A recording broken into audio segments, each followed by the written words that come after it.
Chapter 1. There was a crooked man, and he went a crooked mile. He found a crooked sixpence beside a crooked stile. He caught a crooked cat, which caught a crooked mouse, and they all lived together in a little crooked house. I first met Sophia Leonides in Egypt towards the end of World War II. She had quite an important job working for the government, and when I worked with her, I soon realized how good at her job she was, though she was only 22. As well as being very good-looking, Sophia had a clear mind and a delightful sense of humor. We became friends. She was easy to talk to, and we enjoyed our dinners and dances together very much. But it wasn't until I was ordered to go to East Asia at the end of the war in Europe that I realized I loved Sophia and wanted to marry her. We were having dinner together when I realized this. It wasn't a surprise. I think I'd known for a long time that I loved her. I looked at Sophia and liked everything I saw. She had dark hair and bright blue eyes, a small chin and a straight nose. She looked very English. Then, suddenly, I wondered if she really was as English as she looked. After all, her surname didn't sound English. Although we'd talked about many things, Sophia had never mentioned her home or her family. I didn't know anything about her background. Sophia asked me what I was thinking about. You, I replied truthfully. I may not see you for a few years, Sophia, but when I get back to England, I'm going to ask you to marry me. She sat there calmly. I'm not going to ask you now, I continued, because you might say no, and I'd be very unhappy. And if you say yes, I don't want to be engaged for years, or get married now and then leave you straight away. I want you to go home free and independent and decide what you really want. But I wanted to let you know how I feel. But you don't want to be too romantic, murmured Sophia. Darling, don't you understand? I've tried not to say I love you. She stopped me. I do understand, Charles, and I like your funny way of doing things. You can come and see me when you get back, if you still want to. Of course I'll want to, I interrupted. You don't know that, said Sophia. You don't know much about me, do you? No, I admitted. I don't even know where in England you live. I live just outside London, at a place called Swinley Dean, she said, in a little crooked house. I must have looked surprised, because she explained why she had used the last line of a nursery rhyme. My family, she said, and they all lived together in a little crooked house. That's us, and though the house isn't really little, it's definitely crooked. So, do you have a large family? I asked. One brother, one sister, a mother, a father, an uncle, an aunt by marriage, a grandfather, a great-aunt, and a step-grandmother. My goodness, I exclaimed in surprise. Of course, we don't normally all live together, Sophia laughed. It was because of the war. With the bombing, it was too dangerous to stay in London. But my grandfather takes care of us. He's over 80 and very small, but he's so alive that, compared to him, everybody else seems rather boring. He sounds interesting, I said. He is interesting. He's from Greece, and his name is Aristide Leonides. She added with a smile, and he's extremely rich. I wonder if you'll like him. Do you? I asked. More than anyone in the world, said Sophia. Chapter 2. More than 2 years passed before I returned to England. Sophia and I wrote to each other quite often. Our letters weren't love letters. They were about ideas and thoughts. But I knew my feelings for her were growing stronger, and I believed she felt the same. I returned to England on a soft, grey day in September, and immediately sent a telegram to Sophia. Just arrived back. Will you dine this evening? Mario's restaurant, 9 o'clock. Charles. A couple of hours later, I was at my father's house in London reading the newspaper when I saw the name Leonides in the deaths column. Leonides. On September 19th at 3 Gables, Swinley Dean, Aristide Leonides, much-loved husband of Brenda Leonides, passed away in his 88th year, deeply missed. There was another announcement immediately below. Leonides passed away suddenly at his house, 3 Gables, Swinley Dean, Aristide Leonides, deeply missed by his loving children and grandchildren. I thought it was strange that there were 2 announcements. There must have been a mistake. I quickly sent Sophia a second telegram. Just seen news of your grandfather's death. Very sorry. Let me know when I can see you. Charles. A telegram from Sophia reached me at 6 o'clock. Will be at Mario's, 9 o'clock. Sophia. I was both nervous and excited at the thought of meeting Sophia again. I hadn't seen her for so long that when she walked through the door at Mario's, it seemed completely unreal. We had drinks and then sat down to dinner. I said I was sorry about her grandfather, and we talked rather fast and were awkward with each other. It wasn't just because we hadn't seen each other for such a long time. I felt there was something definitely wrong with Sophia herself. Didn't she love me anymore? Had she met someone else? Somehow, I didn't think that was the problem. I didn't know what was wrong. Then suddenly, as the waiter brought us our coffee, everything went back to normal. Sophia and I were together again, and it felt as if we had never been apart. Sophia, I said. Charles, she said immediately. Thank goodness that's over, I said with relief. What was the matter with us? It was probably my fault, said Sophia. I was stupid, but it's all right now. We smiled at each other. Darling, I said, how soon will you marry me? Her smile disappeared. The problem, whatever it was back. I don't know, she said. I'm not sure, Charles, that I can ever marry you. Because of my grandfather's death. Your grandfather's death? But what difference does that make? Because I don't think he just died, Charles. I think he may have been killed. I stared at her. But what a very strange idea. Why do you think that? It was the doctor. He wouldn't sign a death certificate, and the police need to investigate officially why he died. They clearly suspect that something is wrong. I didn't argue with her. Sophia was very intelligent, so I was sure she was right. But even if something is wrong, I said, how does that affect you and me?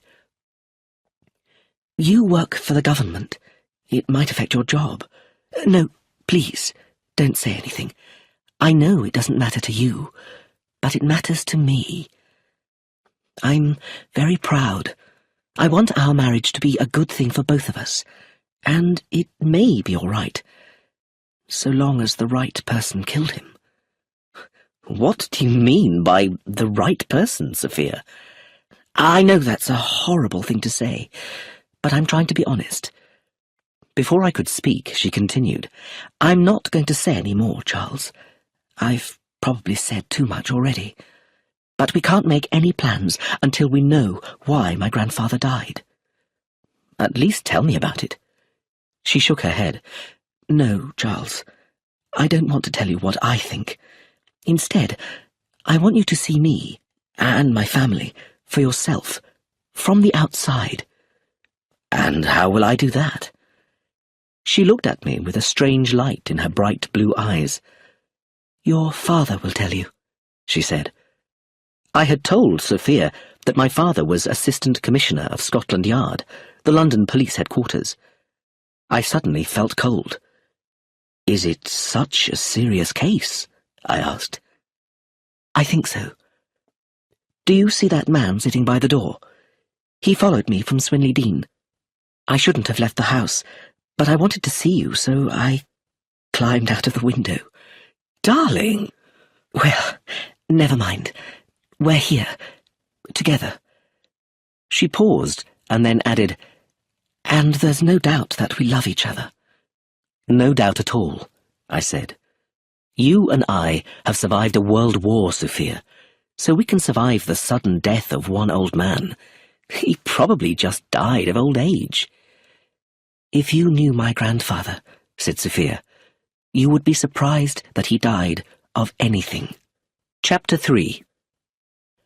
I had always been interested in my father's police work.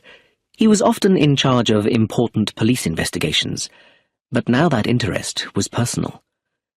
My father had been out when I first arrived home, but this time, when I returned from seeing Sophia, he was sitting at his desk. He jumped up when I came in. Charles, well, it's been a long time. We hadn't seen each other for 5 years. Perhaps our first meeting after so long didn't seem very emotional, but my father and I are very fond of each other. I'm sorry I was out when you got here, he said, but I've just got a new case. Aristide Leonides, I asked. How did you know that, Charles? He asked with a frown. I met Sophia Leonides in Egypt, I explained, and I'm going to marry her. She had dinner with me tonight, though she had to climb out of the window to meet me. My father smiled. She seems very independent, he said. So, you want to marry her? Well, it may be all right if the right person killed him. That was the second time that night I'd heard those words. So, who is the right person? He looked surprised. Didn't your girl tell you? No. Sophia said she wanted me to see it all from the outside. I don't know anything about her family, except there are a lot of them. My father frowned and sat down. Very well, I'll tell you. Aristide Leonides left Greece and arrived in England when he was 24. Just then, the door opened, and Chief Inspector Taverner came in. We'd known each other for many years and said hello warmly. Taverner is in charge of the case, explained my father, so he can correct me if I'm wrong. As I was saying, Leonides came to London and then started a restaurant, which was very successful. Soon he owned 7 or 8 restaurants, all making money, and then he started a large business, Associated Foods, supplying food all over the country.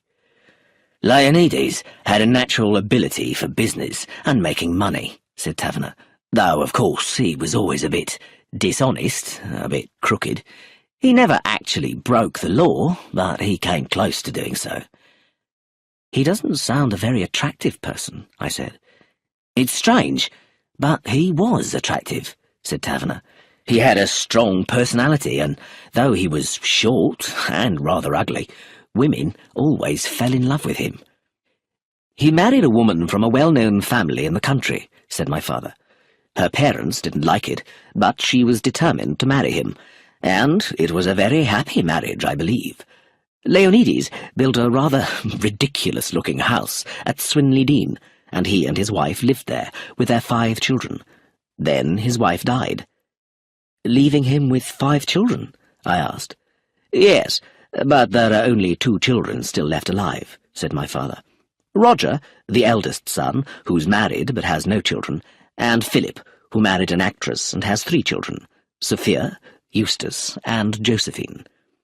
And now they all live together at the same house, 3 Gables, I said. That's right. Roger moved there after his house was bombed in the war, and Philip and his family have lived there for a few years. And there's an old aunt, Miss Edith de Haviland, sister of the first Mrs. Leonides. She always hated Aristide Leonides, but when her sister died, she came to look after the children.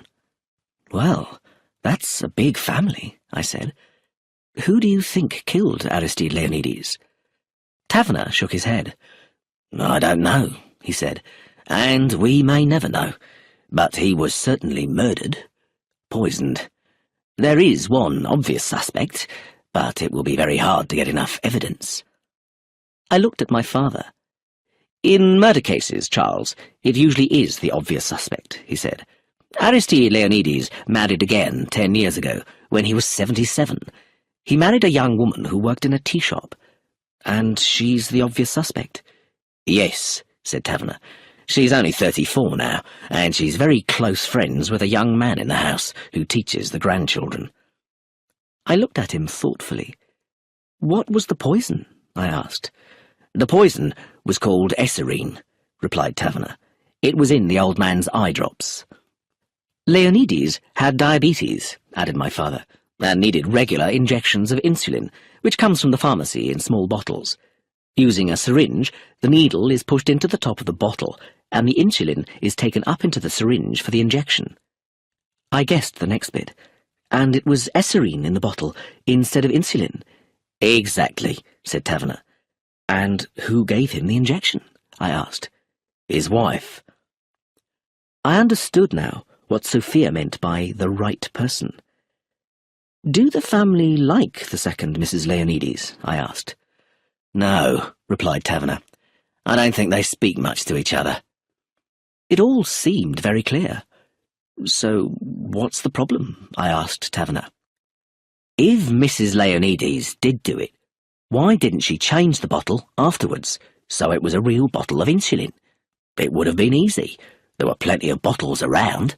If she'd done that, I don't think that the doctor would have noticed anything wrong. Not much is known about esserine poisoning. The doctor only realised it was esserine because he checked the bottle in case the insulin was the wrong strength. So, I said thoughtfully, Mrs. Leonides was either very stupid or very clever. Perhaps she hopes you'll think that nobody could be that stupid. Are there any other suspects? Anyone in the house could have done it, said my father quietly. There was plenty of insulin in the bathroom cupboard where anyone could take it. Someone could easily put esserine in one of the bottles, knowing it would be used at some time in the future. Does anyone have a strong motive? My father sighed. Aristide Leonides was extremely rich, he said, and though he gave his family plenty of money, perhaps one of them wanted more. So you think it was his wife? I said. Does her young man have any money? Lawrence Brown, the teacher. No, he's very poor. What do you think of Mrs. Leonides? I asked Taverner. I don't know, he replied slowly. She's very quiet. You don't know what she's thinking, and I imagine she likes an easy life. She reminds me of a big lazy cat. But we need evidence. Yes, I thought, we all wanted evidence that Mrs. Leonides had poisoned her husband, but no one was really sure that she had done it. Chapter 4. The next day, I went to the Leonides family house, Three Gables, with Chief Inspector Taverner. I didn't really have any official connection to the case, but I had once worked with the police, and my father wanted to know all about the people in the house, from the inside. This is the kind of crime that may never be solved, my father told me. Unless we can get some definite evidence, everyone in the family will always be under suspicion, including your Sophia. Why don't you ask her to help you? So, here I was in Swinley Dean. Once we had driven past the golf course, we soon came to the front of the house. It was incredible. The house should have been called 11 Gables, not 3 Gables. It looked like a traditional little country house, but one that was the size of a castle. It had lots of crooked gables and wood timbers. A little crooked house that had grown up suddenly, like a mushroom in the night. It was a Greek restaurant owner's idea of something English. "It looks very strange, doesn't it?" said Taverner. "It's actually one big house divided into 3 separate houses, and all of them are very luxurious." Sophia came out of the front door, surprised and not very pleased to see me. "Sophia, I've got to talk to you," I said. "Where can we go?" For a moment, I thought she was going to refuse, but then she led me across the grass and through a hedge to an untidy garden, where we sat down on a wooden seat. "Well," she said. She didn't sound very happy. I told her what my father had said, and explained that the police needed definite evidence, otherwise the crime might never be solved. I asked if she would help me. Sophia listened very carefully. "Your father is right," she said. "That's just what I've been thinking." After a pause, she said quietly, "I have to know the truth. I have to know what happened to my grandfather." She sounded almost desperate. "I didn't tell you this last night, Charles, but I'm afraid." "Afraid?" I repeated. "Yes, afraid," said Sophia. "Everybody thinks that it was Brenda, grandfather's wife. I can say Brenda probably did it, but I don't really think she did. I don't think she would take such a big risk." "What about the young teacher, Lawrence Brown?" "Lawrence wouldn't have the courage," said Sophia. "Of course, I could be wrong, but Brenda—" She shook her head.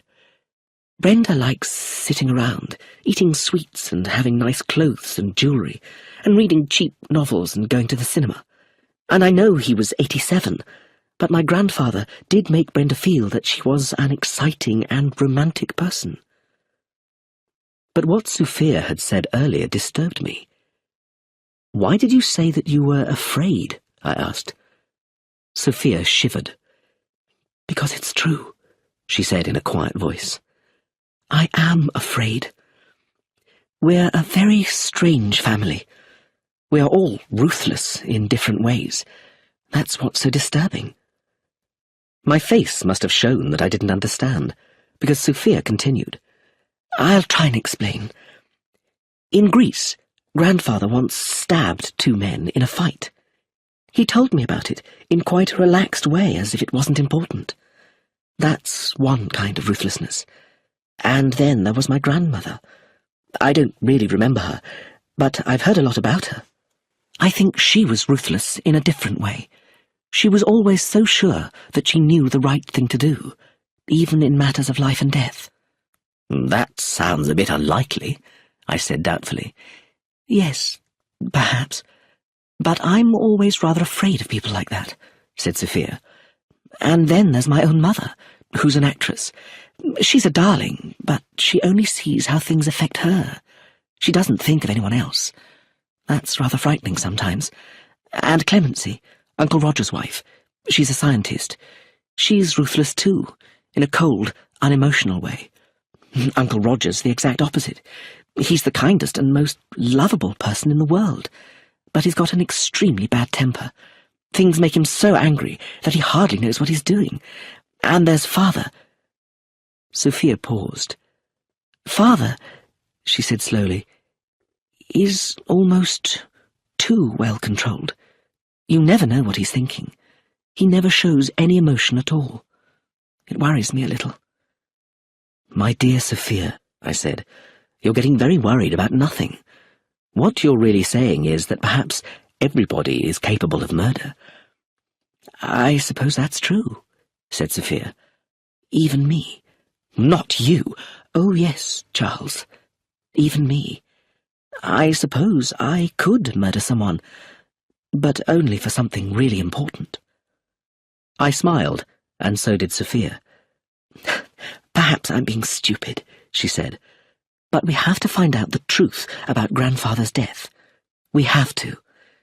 If only it really was Brenda who killed him." Suddenly, I felt rather sorry for Brenda Leonides. Chapter 5. Just then, we saw someone walking along the path towards us. "Aunt Edith," said Sophia as we stood up, "this is Charles Hayward. Charles, this is my great-aunt, Miss Edith de Haviland." Edith de Haviland was about 70, with lots of untidy grey hair and sharp, intelligent-looking eyes. "I've heard about you," she said, shaking my hand. "How is your father? I knew him when he was a boy." Rather surprised, I said he was very well. "Have you come to help us?" asked Mr. Haviland. "I do hope so. There are police all over the house." She turned to Sophia. "Nanny wants you, Sophia, about the fish for dinner." "Oh dear," said Sophia. "I'll go and sort it out." She walked quickly back towards the house, while Mr. Haviland and I followed her more slowly. "I don't know what we'd do without Nanny," remarked Mr. Haviland. "She does so much work, and has been here for so long." She stopped and pulled viciously at a big weed in the garden. "I hate bindweed," she said. "It gets tangled up with the other plants, and is impossible to get rid of." She ground the weed viciously under her foot. "This is a bad situation, Charles Hayward," she continued, looking towards the house. "I never liked Aristide Leonides, an ugly little man. But now he's dead, the house seems so empty. I've lived here over 40 years, ever since my sister died, and I came to look after the children." "And you've stayed here all that time?" I murmured. "Yes," she said. "I could have left, I suppose, when the children grew up and married, but I loved the garden. And then, when Philip married and moved back here, I helped look after his children." "What does Philip Leonides do?" I asked curiously. "He writes books," replied Mr. Haviland. "History books, but nobody wants to read them. They don't earn him any money, but then he doesn't need to earn money. Aristide gave him over £100,000, and Roger is in charge of his biggest company, Associated Foods. All of them are financially independent. Sophia is regularly given a large amount of money to live on, and there's money saved in the bank for the other children." "So no one gains by his death?" She looked at me strangely. "Yes, they do," she answered. "They all get more money, but Aristide would have given it to them if they'd asked for it." "Do you have any idea who poisoned him, Mr. Haviland?" "No, I don't," she replied. "It's upset me very much to think that we have a poisoner in the house. I suppose the police will think poor Brenda did it. She is rather stupid. Perhaps she got tired of waiting for Aristide to die. If it was her, it will be all right. She isn't one of the family." "Do you have any other ideas?" I asked. "What other ideas should I have?" I wondered. She seemed to be intelligent, but as I looked at her, I thought of the word Sophia had used. Ruthless. I remembered how Mr. Haviland had viciously ground the bindweed under her foot. And just for a moment, I wondered if Edith de Haviland had poisoned Aristide Leonides herself. Chapter 6. We went back to the house and through the large hall. At the back, where there would normally be stairs, was a white wall with a door in it. "You get to Aristide's part of the house through that door," explained Mr. Haviland. "Philip and Magda live in a different part of the house, here on the bottom floor." We went through a door on the left into a large drawing room. It had pale blue walls, which were covered with many photographs and pictures of actors and dancers. There was a lot of heavy furniture, and on the tables were large vases of flowers. "Do you want to see Philip?" asked Mr. Haviland. I had no idea. I thought I'd only wanted to see Sophia. Should I talk to her father? If I did, should I say that I was a friend of Sophia's, or that I was working with the police? Mr. Haviland didn't give me time to say anything. "We'll go to the library," she decided, and led me out of the drawing room, along a corridor, and through another door. We entered a big, cold room full of books, not just on the bookshelves, but also on the chairs, tables, and even the floor. A tall man of about 50 years old stood up as we came in. Philip Leonides was very handsome, which surprised me, since people said his father was so ugly. But this man had a perfect-looking face with a straight nose and fair hair that was just beginning to turn grey. "Philip," said Edith de Haviland, "this is Charles Hayward." How do you do?" said Philip Leonides, shaking my hand. I couldn't tell if he had ever heard of me. He certainly didn't seem very interested. "Are the police still here?" asked Mr. Haviland. "I believe Chief Inspector Taverner is coming to talk to me soon," Philip replied. "I don't know where he is now." Just then, the door burst open and a woman came in. She had big blue eyes and lots of red hair, and was wearing a luxurious pink dressing gown. She was talking very quickly, in a clear, attractive voice. Somehow, it seemed that 3 women, not just one, had entered the room. "Darling," she said, "I simply can't decide what to wear at the inquest. Something dark, of course, though not black. Perhaps dark purple. Oh, how calm you are, Philip. How can you be so calm? Don't you realize we can leave this awful house now and be free? Of course, we could never leave when your grandfather, the poor old darling, was alive. He really did love us, but if we'd left, that woman upstairs would have made sure she got the house, the money, everything. But now we can produce that new play, and this murder will give us lots of free publicity. So, this was Magda Leonides, Sophia's mother. I'm looking forward to talking to the inspector, she continued. He'll want to know exactly how and when everything happened, and I'll tell him all the little things I noticed and wondered about at the time. Mother, said Sophia, coming through the open door, you mustn't tell the inspector a lot of lies. Sophia, darling. And I know you're ready to give a most beautiful performance, just as if you were acting in a play, but you've got it all wrong. Magda looked puzzled. What do you mean? You have to act it in a different way, said Sophia. Don't say much at all. Keep quiet and don't talk much, as if you're protecting the family. A pleased little smile showed on Magda's face. Yes, she said slowly. Yes, that's a good idea. I've made you some breakfast, added Sophia. It's in the drawing room. Oh, good. I'm hungry, said Magda, and quickly left the room. Sophia started to follow her mother, then turned back to say, Chief Inspector Taverner is here to see you, Father. You don't mind if Charles stays, do you? I wasn't surprised when Philip Leonides looked confused, but all he said was, Oh, certainly, certainly, in a rather uncertain voice. Chief Inspector Taverner came in. He looked calm and businesslike. As I sat down in the background, Mr. Haviland said, Do you want me to stay, Chief Inspector? Not now, Mr. Haviland, but I do want to talk to you later. Of course, I'll be upstairs. She went out, shutting the door behind her. I won't disturb you for long, said Taverner, but I can now confirm that your father did not die a natural death. He was poisoned by a drug called esserine.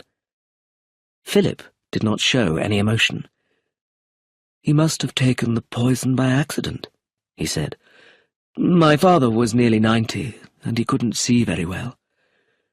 So you think your father put the contents of his eye drop bottle into an insulin bottle, said Taverner. Does that seem likely? Philip did not reply. His face still showed no emotion. We have found the empty eye drop bottle, continued the Chief Inspector. There were no fingerprints on it, which is strange. Your father's fingerprints at least should have been there.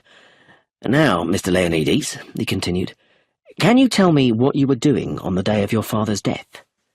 Certainly, replied Philip. I was here, in this room, all day, except when I went to eat, of course. Did you see your father at all? I said good morning to him after breakfast. Were you alone with him then?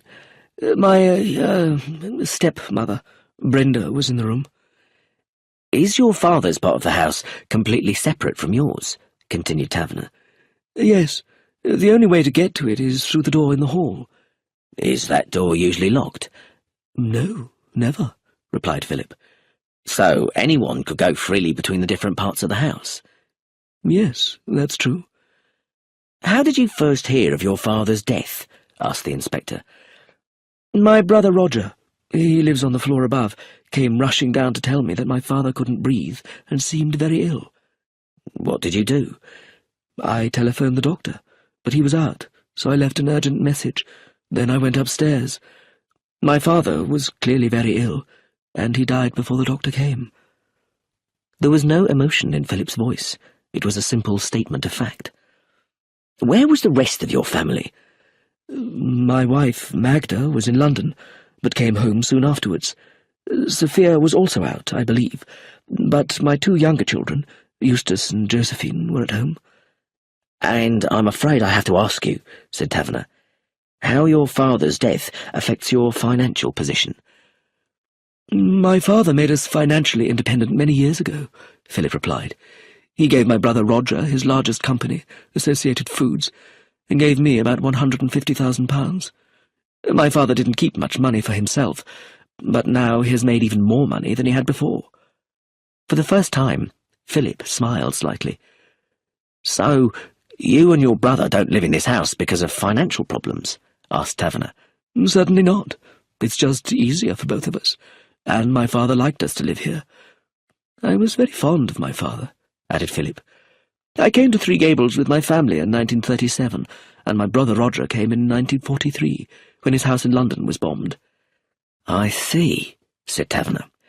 "And now, Mr. Leonides, can you tell me anything about your father's will and how he has left his money?" "My father was not a secretive man," said Philip.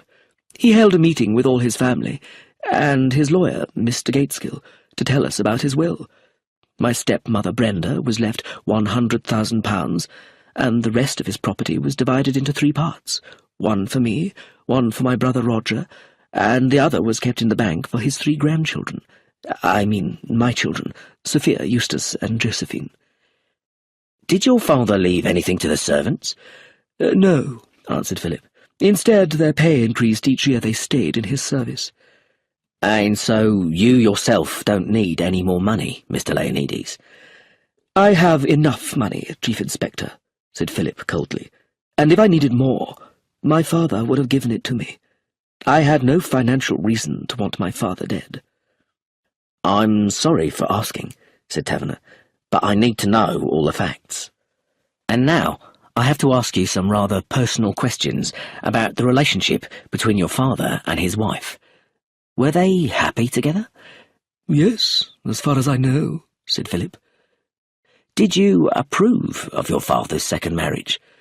"My approval was not asked," Philip said, "but I thought the marriage was unwise." "It must have been quite a shock to you," said the inspector. Philip did not reply. "Did you get on well with Mrs. Leonides?" Taverner continued. "Yes," answered Philip, "though I don't see her very often." "What can you tell me about Mr. Lawrence Brown, your children's teacher?" "Not very much," Philip said. "My father employed him. His references were good, and he is a good enough teacher." "He lives in your father's part of the house, not here?" "There was more room there." "Have you ever noticed any signs of a close relationship between Lawrence Brown and your stepmother?" was Taverner's final question. "No, I have not," Philip replied. Chief Inspector Taverner got up. "Thank you very much for your help, Mr. Leonides." I followed him out of the room. "My goodness, Charles," said Taverner, as we stood in the corridor. "He's a cold man." Chapter 7. "And now, let's talk to his wife, Magda, the actress," said Taverner. "The name she uses on stage is Magda West." "I've heard her name," I said. "Is she a good actress?" "She has starred once or twice in the big London theatres," said Taverner, "but she's never become famous, perhaps because she doesn't need to earn her living. If she wants to play a certain part, she sometimes finances the whole play herself." Sophia came out of the drawing-room. "My mother isn't here, Chief Inspector." I followed Taverner into the big drawing-room. For a moment, I didn't recognize the woman who sat on the sofa. She was so different from the emotional woman in the luxurious pink dressing gown I had seen earlier. Magda's red hair was now arranged in an old-fashioned style on the top of her head, and she wore a neat grey coat and skirt and a pale shirt. "Please sit down, Inspector," she said in a calm, quiet voice. "How can I help you?" "Thank you," said Taverner. "Can I ask where you were at the time of your father-in-law's death?" "I was driving home from London," Magda said. "I'd had lunch with a friend and then gone shopping. When I got here, everything was in confusion. My father-in-law had become ill and was dead." Her voice shook just a little. "Were you fond of your father-in-law?" asked the inspector. "We were all fond of him," replied Magda. "He was very good to us." "Do you get on well with Mrs. Leonides?" "We don't see very much of Brenda. We don't have much in common." Was Mrs. Leonides happy with her husband? "Oh, I think so," replied Magda quietly. She's very friendly with Lawrence Brown, I believe. Magda's body became stiff, and she looked sadly at Taverner. "Brenda," she said with dignity, "is friendly to everyone." Do you like Lawrence Brown? "He's very quiet. You don't really notice he's there." Taverner tried to shock her. Do you think Brenda Leonides and Lawrence Brown were having a love affair? Magda stood up theatrically as if she was on stage. "I have no idea, Inspector," she said, "and that is not a question you should ask me. Brenda was my father-in-law's wife." I felt like clapping her performance. Taverner also stood up. Thank you, Mrs. Leonides, he said. I followed Taverner out to the door to the stairs.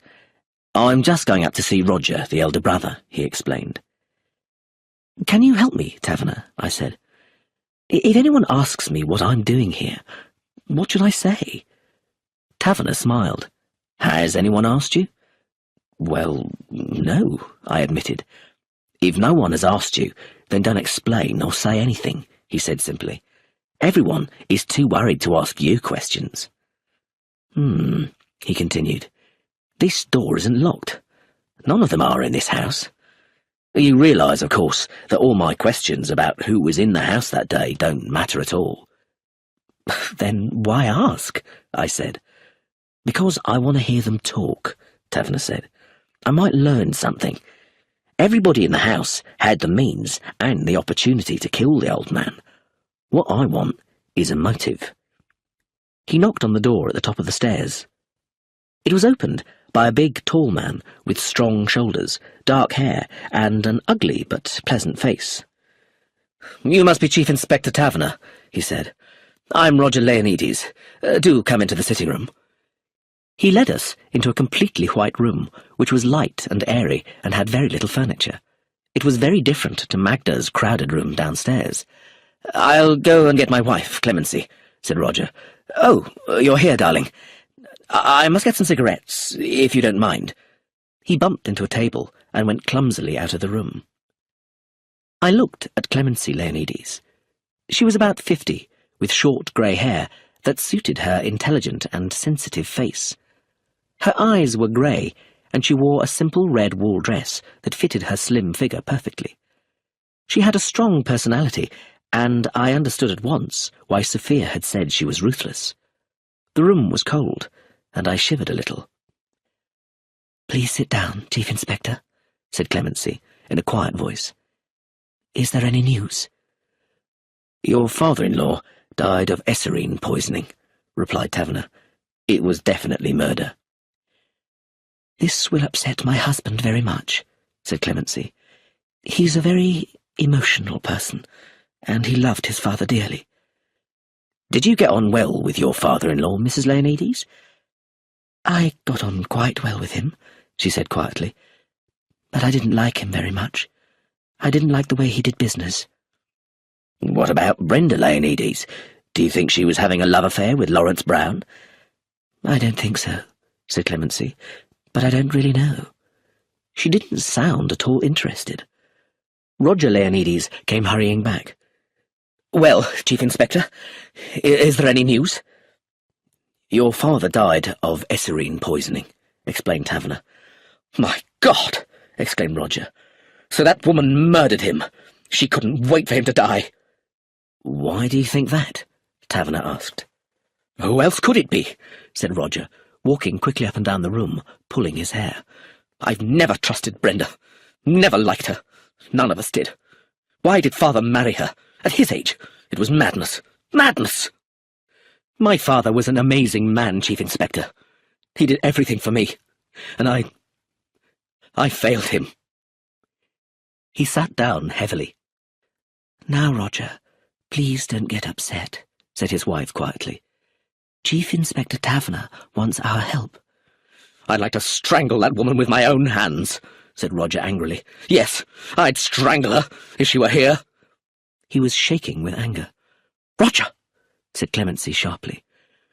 Sorry, dearest, said Roger, calming down. "I do apologise.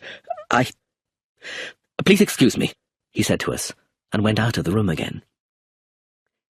"He wouldn't really hurt anyone," said Clemency with a slight smile. Taverner politely began to ask his routine questions, which Clemency Leonides answered clearly. Roger had been in London on the day of his father's death, working at the head office of Associated Foods. He had returned in the afternoon and had spent some time with his father. She herself had been at work in London and had returned to the house just before 6 o'clock. "Did you see your father-in-law on the day of his death?" asked Taverner. "No," replied Clemency. "I saw him the day before, after dinner, but not on the day he died. I did go to his part of the house to get something for Roger, but I didn't disturb the old man." "When did you hear that he was ill?" "Brenda came rushing over, just after 6:30. I knew that these questions weren't important, but they gave Inspector Taverner the chance to look closely at the woman who answered them. Then Taverner asked if he could look round their part of the house. Clemency was surprised, but showed us the plain, simple rooms, which were all very tidy and neat. Then she opened another door, saying, "Roger will be in here. It's his own special room." "Come in," said Roger, as his wife left us. His room was very different to those in the rest of the house. It was a personal room, full of papers, photographs, and big chairs, and although it was untidy, it was pleasant and comfortable. "I'm sorry about my behaviour earlier," said Roger. "I get very emotional at times." He looked round to make sure that Clemency was not with us. "My wife has been wonderful," he said. "I admire her so much. She's had such a hard life. She looked after her first husband, who died, and I was so glad when she agreed to marry me so I could take care of her. I'm so lucky. I'd do anything for her." Again, Taverner politely began to ask his questions. "When did you first know that your father was ill?" "Brenda rushed over to tell me. I'd left him only half an hour before, and he was all right then. I rushed over to see him. He couldn't breathe properly. And then I ran down to Philip, who phoned for the doctor. We couldn't do anything to help." When Taverner and I left Roger's part of the house, the Chief Inspector said, "He's very different to his brother, isn't he?" I agreed with him. "And the women they've married are very different too," Taverner added. Clemency and Magda were indeed very different, and yet I thought that both married couples seemed happy together. "But I don't think Roger is a poisoner," continued Taverner, "though his wife might be. No, I think it's much more likely to be Brenda Leonides, though I don't know if we'll ever get any evidence." Chapter 8. Now we went to Aristide Leonides' part of the house, where a servant opened the door and led us into a big drawing-room. Although it was the same size as Philip and Magda's drawing-room, this room looked very different. It had bright sofas and luxurious curtains, and on the wall was a painting of a little old man.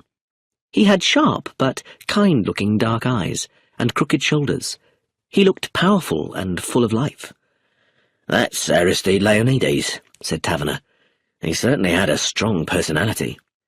"Yes," I agreed, looking at the painting and the little man's lively dark eyes. Now I understood why Edith de Havilland thought that the house seemed empty without him. "There's a painting of his first wife over there," said Taverner. I looked at the picture of a typical English country lady. Her face was handsome, but rather dull and lifeless, not like her husband's face. Just then the door opened, and Aristide Leonides' second wife came into the room. Brenda Leonides was quite pretty. She had brown hair and was wearing a black dress and lots of expensive jewellery. She moved easily and lazily, like a cat. I noticed that though she wore makeup, she had obviously been crying. I also noticed that she looked frightened. "Good morning, Mrs. Leonides," said Taverner. "I'm sorry to disturb you again. You do understand, don't you, that you can have your lawyer here if you want?" I wondered if she understood what these words meant. Apparently not. "I don't like Mr. Gateskill," said Brenda Leonides, sitting down on the sofa. "I don't want him here." "We'll start then," said Taverner. "Have you found out anything?" she asked, her hands twisting nervously. "Yes," said Taverner. "Your husband definitely died from esserine poisoning." "You mean those eye drops killed him?" "That's right. You injected Mr. Leonides with esserine, not insulin." "But I didn't know that," exclaimed Brenda. "I didn't have anything to do with it." "Then somebody must have deliberately replaced the insulin with the eye drops." "It must have been an accident, or one of the servants," said Brenda. "We've interviewed the servants," said Taverner, "and we don't suspect any of them. Have you any other ideas, Mrs. Leonides?" She stared at him. "I've no idea at all," she said. "You said you were at the cinema that afternoon." "Yes, I came in at 6:30. I gave my husband his injection, as usual, and then he became ill. I was terrified. I rushed to find Roger. I've told you all this before." "I'm sorry, Mrs. Leonides," said Taverner. "Now, can I speak to Mr. Brown?" "Sir Lawrence? Why? He doesn't know anything about it." "I still want to speak to him." She stared at the Chief Inspector suspiciously. "Lawrence is in the schoolroom, teaching Eustace." Taverner and I left the room and walked down the corridor to a large room overlooking the garden.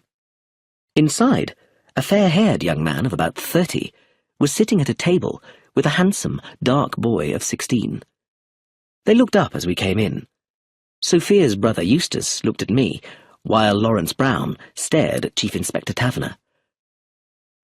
"Oh, good morning, Inspector," he said, looking very frightened. "Good morning." Taverner was abrupt. "Can I have a word with you?" "Yes, of course," said Lawrence Brown. Eustace stood up. "Do you want me to go away?" he said. His voice was pleasant, but slightly arrogant. We can continue your lesson later," said his teacher, and Eustace walked stiffly out through the door and shut it behind him. "Well, Mr. Brown," said Taverner, "I can confirm that Mr. Leonides died of esserine poisoning, which was injected instead of insulin." I can't believe it. It's incredible." "Would you like your lawyer here?" asked Taverner. "I don't have a lawyer," said Lawrence Brown, "and I don't want one. I have nothing to hide. I'm innocent. Innocent." "I have not suggested anything else." Taverner paused. "Mrs. Leonides was a lot younger than her husband, wasn't she?" I suppose so. I mean, well, yes." "She must have felt lonely sometimes." Lawrence Brown did not answer. "She must have liked having a friend near her own age living here." No, not at all. I mean, I don't know." "It would be natural that you two should have become more than friends." "We did not," insisted the young man. I know what you're thinking, but you're wrong. Mrs. Leonides was always very kind to me, and I respect her, but nothing more. And I wouldn't kill anybody. I'm very sensitive, and I'm not very strong. I object to killing. I wouldn't fight in the war. They let me teach instead, and I've done my best here with Eustace and Josephine. She's a very intelligent child, but difficult. Everybody has been very kind to me, and now this awful thing happens, and you suspect me, of murder." Chief Inspector Taverner looked at him closely. "I haven't said that," he remarked. "But you think so. They all think so. They look at me. I can't go on talking to you. I'm not well." He hurried out of the room. "He's really scared," said Taverner. "But that doesn't prove anything. Is he a murderer?" "I don't know if he'd have the courage," I said. "This murder didn't need courage," said the Chief Inspector. "All he had to do was switch 2 bottles. Then he could marry a very rich woman. It's a shame that the servants haven't seen anything going on between them." He sighed. "But it's all theory," he admitted. "It's more likely to be the wife, Brenda. Though Why didn't she throw away the insulin bottle, or wash it? He looked at me. Go back and talk to her, Charles. I'd like to know what you think. Chapter 9. I found Brenda Leonides sitting exactly where we had left her. Is Inspector Taverner coming back? She asked abruptly. Not now, I replied. Who are you? At last, someone had asked me that question. I'm with the police, I said, but I'm also a friend of the family. The family? I hate them all.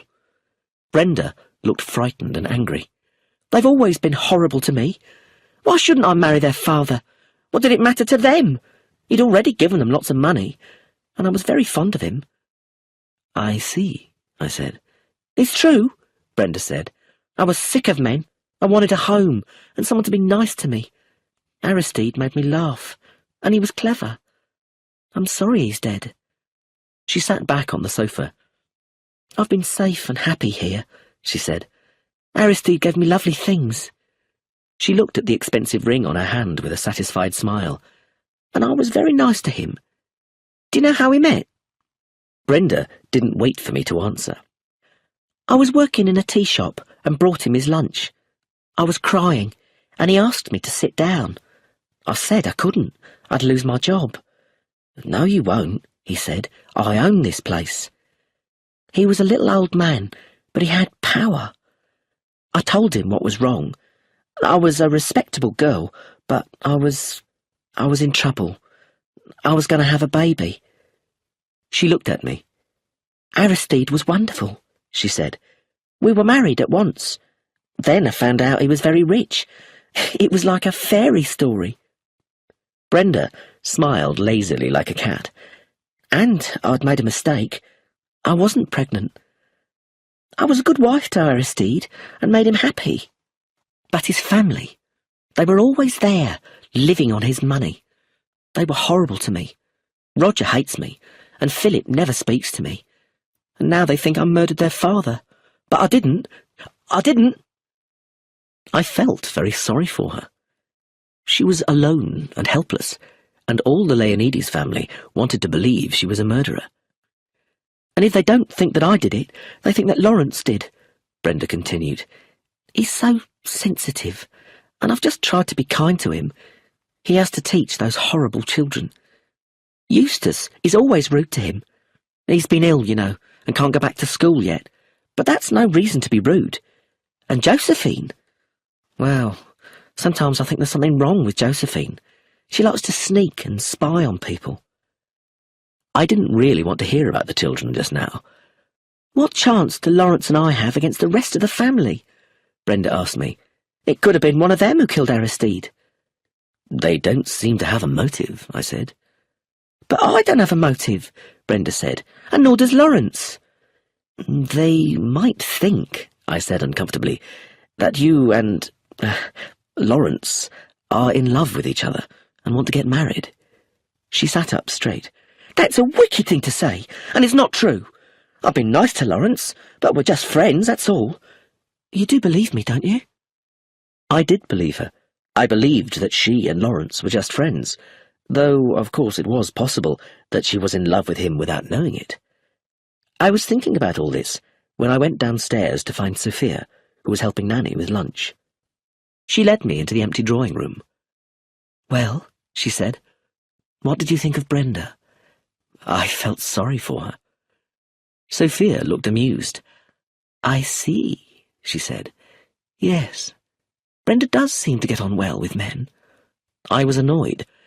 I can see her point of view, that's all, I said. Has anyone in your family ever been nice to her? No, we haven't been nice to her, said Sophia. Why should we be? You've seen Brenda's point of view. Now see things from my side. I don't like the kind of woman who pretends she's going to have a baby so she can marry a rich old man. Was she pretending about the baby? I asked. I don't know, but I think so, said Sophia. But she didn't fool Grandfather. He knew what he was doing, and he got what he wanted. From his point of view, the marriage was a complete success. Was employing Lawrence Brown as a teacher a success too? I asked ironically. Sophia frowned. Perhaps grandfather wanted to keep Brenda happy and amused by giving her a mild romance in her life with someone harmless like Lawrence. I'm sure he didn't think it would end in his own murder. And that, added Sophia, speaking with certainty, is why I don't really believe that Brenda or Lawrence did it, because grandfather would have known. That sounds very unlikely, I said doubtfully. But you didn't know grandfather, she answered. Is Lawrence very frightened? Yes, he is, I said. I don't understand how any woman could fall in love with a weak man like him. Don't you, Charles? Actually, Lawrence is very attractive, and you seemed to like Brenda very much. Don't be silly, I said. She's not even pretty. No, but she made you feel sorry for her, said Sophia. Brenda's not very pretty, and she's not very clever, but she does make trouble. She's made trouble already between you and me. Sophia, I exclaimed as she moved towards the door. Forget it, Charles. I must go to the kitchen and help Nanny with lunch. I remembered something that had puzzled me. Sophia, why do you have to do that? Why don't you have more servants in a house this size? Sometimes we do have more servants, she replied, but then Mother upsets them and they leave. Apart from Nanny, we don't have any permanent servants at the moment, so I have to help as much as I can. Sophia went off to the kitchen, and I sat down in one of the big chairs to think. Upstairs, I had seen Brenda's side of the story, and now I had seen Sophia's side. I realized that it was quite natural for Sophia and her family to dislike Brenda so much. But I saw something that they didn't see. They were rich and powerful, with a safe place in society. They didn't know what it was like to be poor and helpless. Brenda Leonides had wanted pretty things and a safe home, and in exchange she had made her old husband happy. I felt sorry for her. I could see both her side of the story and Sophia's side. But who was right? I hadn't slept well the night before, and had got up early that morning. Now, in the warm room and the comfortable chair, my body relaxed and my eyes closed, and I went to sleep. Chapter 10. I woke up so slowly that at first I didn't realize that I'd been sleeping. In front of me, I saw a human face. A round face with a big forehead, combed back hair and small black eyes. The face was attached to a small, thin body, and was looking at me closely. "Hello," said the face. "I'm Josephine." I had already guessed that this was Sophia's sister. Josephine was an ugly little girl, about 11 or 12 years old, who looked very like her grandfather. "You're Sophia's young man," said Josephine. "But why did you come here with Chief Inspector Taverner?" "He's my friend," I told her. "Is he? I don't like him. I won't tell him things." "What sort of things?" "The things I know. I know a lot of things. I like knowing things." She sat down and continued to look at me closely. "Grandfather's been murdered. Did you know?" "Yes," I said. I knew. "He was poisoned. With esarine." She said the word very carefully. "It's interesting, isn't it?" "I suppose it is." "Eustace and I are very interested. We like detective stories. I'm being a detective now. I'm collecting clues." She was rather a strange child, I thought. "I think there'll be a lot of changes here now," Josephine told me. "We'll go and live in a house in London. Mother will be very pleased. Father couldn't afford it before. He lost lots of money on one of Mother's plays. Grandfather wouldn't pay for it. He said it would be a failure, but Mother didn't listen." "I'm sorry the play was a failure," I said. "Yes, Mother was very upset. The things they said in the newspapers were so bad that she cried all day and threw her breakfast at one of the servants, who left. It was rather fun." "Are you sorry your grandfather is dead?" I asked. "Not really. I didn't like him much. He stopped me learning to be a ballet dancer." "Did you want to learn ballet dancing?" "Yes, and Mother and Father didn't mind, but Grandfather said I'd be no good." She stood up and danced a few steps around the chair. "I suppose the house will be sold now, unless Brenda goes on living here. And I suppose Uncle Roger and Aunt Clemency won't be going away now." "Were they going away?" I asked curiously. "Yes, they were going on Tuesday," said Josephine. "Abroad somewhere. It was a secret. They weren't going to tell anyone until after they'd gone. They were going to leave a note behind for Grandfather." "Josephine, do you know why your Uncle Roger was going away?" I said. She looked at me slyly. "It was something to do with Uncle Roger's office in London. I think, but I'm not sure, that he'd embezzled something. That means stealing money." "Why do you think that?" Josephine came so near that I could feel her breath on my face. "The day that Grandfather was poisoned, he and Uncle Roger were shut up in a room together for a long time. They were talking and talking, and Uncle Roger was very upset. He said he was a failure, and that he wasn't upset because of the money, but because Grandfather had trusted him." I looked at her. "Josephine," I said, "did you listen at the door?" Josephine nodded her head. "Yes," she said. "You have to listen at doors if you want to find out things. I'm sure the police do. And they look in people's desks and read all their letters and find out all their secrets. But they're stupid. They don't know where to look." Josephine spoke coldly, as if she was better than the police. I didn't really notice the importance of what she said. The unpleasant child continued. "Eustace and I know lots of things, but I know more than Eustace does, and I won't tell him. He says women can't be great detectives, but they can. I'm going to write down everything in a little black notebook, and then, when the police are completely confused, I'll tell them who the murderer is." "Do you read a lot of detective stories, Josephine?" "Yes, lots." "And do you know who killed your grandfather?" "Well, I think so, but I need to find a few more clues." She paused and added, "Chief Inspector Taverner thinks that Brenda did it, doesn't he? Or Brenda and Lawrence together because they're in love with each other." "You shouldn't say things like that, Josephine." "Why not? They are in love with each other." "You don't know that." "Yes, I do. They write to each other. Love letters." "Josephine, how do you know that?" "Because I've read them. They're very soppy letters, but Lawrence is soppy. He was too frightened to fight in the war." Just at that moment, a car arrived outside, and Josephine ran to look out of the window.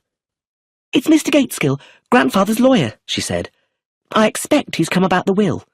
Very excited, she hurried from the room. A few minutes later, Sophia and her mother, Magda, entered with a small elderly man. "Your husband asked me to bring his father's will," the lawyer was saying to Magda, "but I don't have it. Do you know anything about it?" "About poor dear Grandfather's will?" Magda opened her eyes, astonished. "No, of course not. He told us he'd sent it to you after he signed it." "But the police didn't find the will with Mr. Leonides' private papers," said Mr. Gateskill. "I'll just go and talk to Chief Inspector Taverner." He left the room. "Darling," said Magda to her daughter, "I'm sure that wicked woman upstairs has destroyed it. I know I'm right." "Nonsense, Mother. She wouldn't do a stupid thing like that," said Sophia. "It wouldn't be stupid at all. If there's no will, she'll get everything. Shh! Mr. Gateskill's coming back." The lawyer re-entered the room with Philip Leonides and Chief Inspector Taverner. "I've talked to the bank," the inspector was saying, "but they don't have any private papers belonging to Mr. Leonides." "I wonder if Roger or Aunt Edith knows anything," said Philip. "Sophia, can you ask them to come down here?" But when the others arrived, they couldn't help. "Father signed the will," said Roger, "and told us he was going to post it to Mr. Gateskill the next day." "I sent Mr. Leonides his will ready for signing on November 24th, Mr. Gateskill said. A week later, he told me it had been signed and sent to his bank to keep it safe." "That's right," said Roger eagerly. "It was in November last year. You remember, Philip, that Father read us the will." "And what did the will say?" asked Taverner. "It was quite simple," said Roger. "Father left £50,000 to Aunt Edith, and £100,000 and this house to Brenda. The rest of Father's money and property was going to be divided into 3 parts, one for myself, one for Philip, and the third for Sophia, Eustace, and Josephine. And the money for the last 2 was going to be kept in the bank until Eustace and Josephine were 21. I think that's right, isn't it, Mr. Gateskill?" "That is correct," agreed Mr. Gateskill, slightly annoyed that he hadn't been allowed to explain the will himself. "Father read it out to us," said Roger, "and asked if we had any comments. "And Brenda said that she hated to hear her darling old Aristide talk about death," added Magda quickly, "and when he was dead she didn't want any of his stupid money." "That's only what people of her class think they ought to say," said Mr. Haviland coldly. I realised suddenly how much Edith de Haviland disliked Brenda. "And after reading the will, what happened next?" asked Inspector Taverner. "Exactly how and when did Mr. Leonides sign it?" Roger looked round at his wife, so it was Clemency who answered the inspector's question. "My father-in-law put the will down on his desk and asked 2 of the servants to come in," she said. "He covered the will with a piece of paper so they couldn't read it, then signed the will and asked the servants to sign their own names under his signature." "That's right," approved Mr. Gateskill. "To be legal, a will must be signed in front of 2 witnesses, who must then sign at the same time." "And then what happened?" asked Taverner. "My father-in-law thanked the servants, and they went out," said Clemency. "Then he put the will in an envelope and said that he would send it to Mr. Gateskill the next day." "Do you all agree," said Chief Inspector Taverner, looking round, "that this is what happened?" There were murmurs of agreement. "You say that the will was on the desk," continued Taverner. "Were any of you near that desk?" "No, we were sitting about 5 or 6 yards away," said Clemency. "And did Mr. Leonides get up or leave the desk after reading the will and before signing it?" "No." Chief Inspector Taverner took out an envelope and gave it to Mr. Gateskill. "We found this with Mr. Leonides' private papers," he said to the lawyer. "Please have a look and tell me what it is." Mr. Gateskill looked at the contents of the envelope with astonishment. "I don't understand," he said. "This is the very same will, but it isn't signed." "Perhaps it's just a copy," suggested Roger. "No," said the lawyer. "No, it's the very same will that I prepared for Mr. Leonides to sign.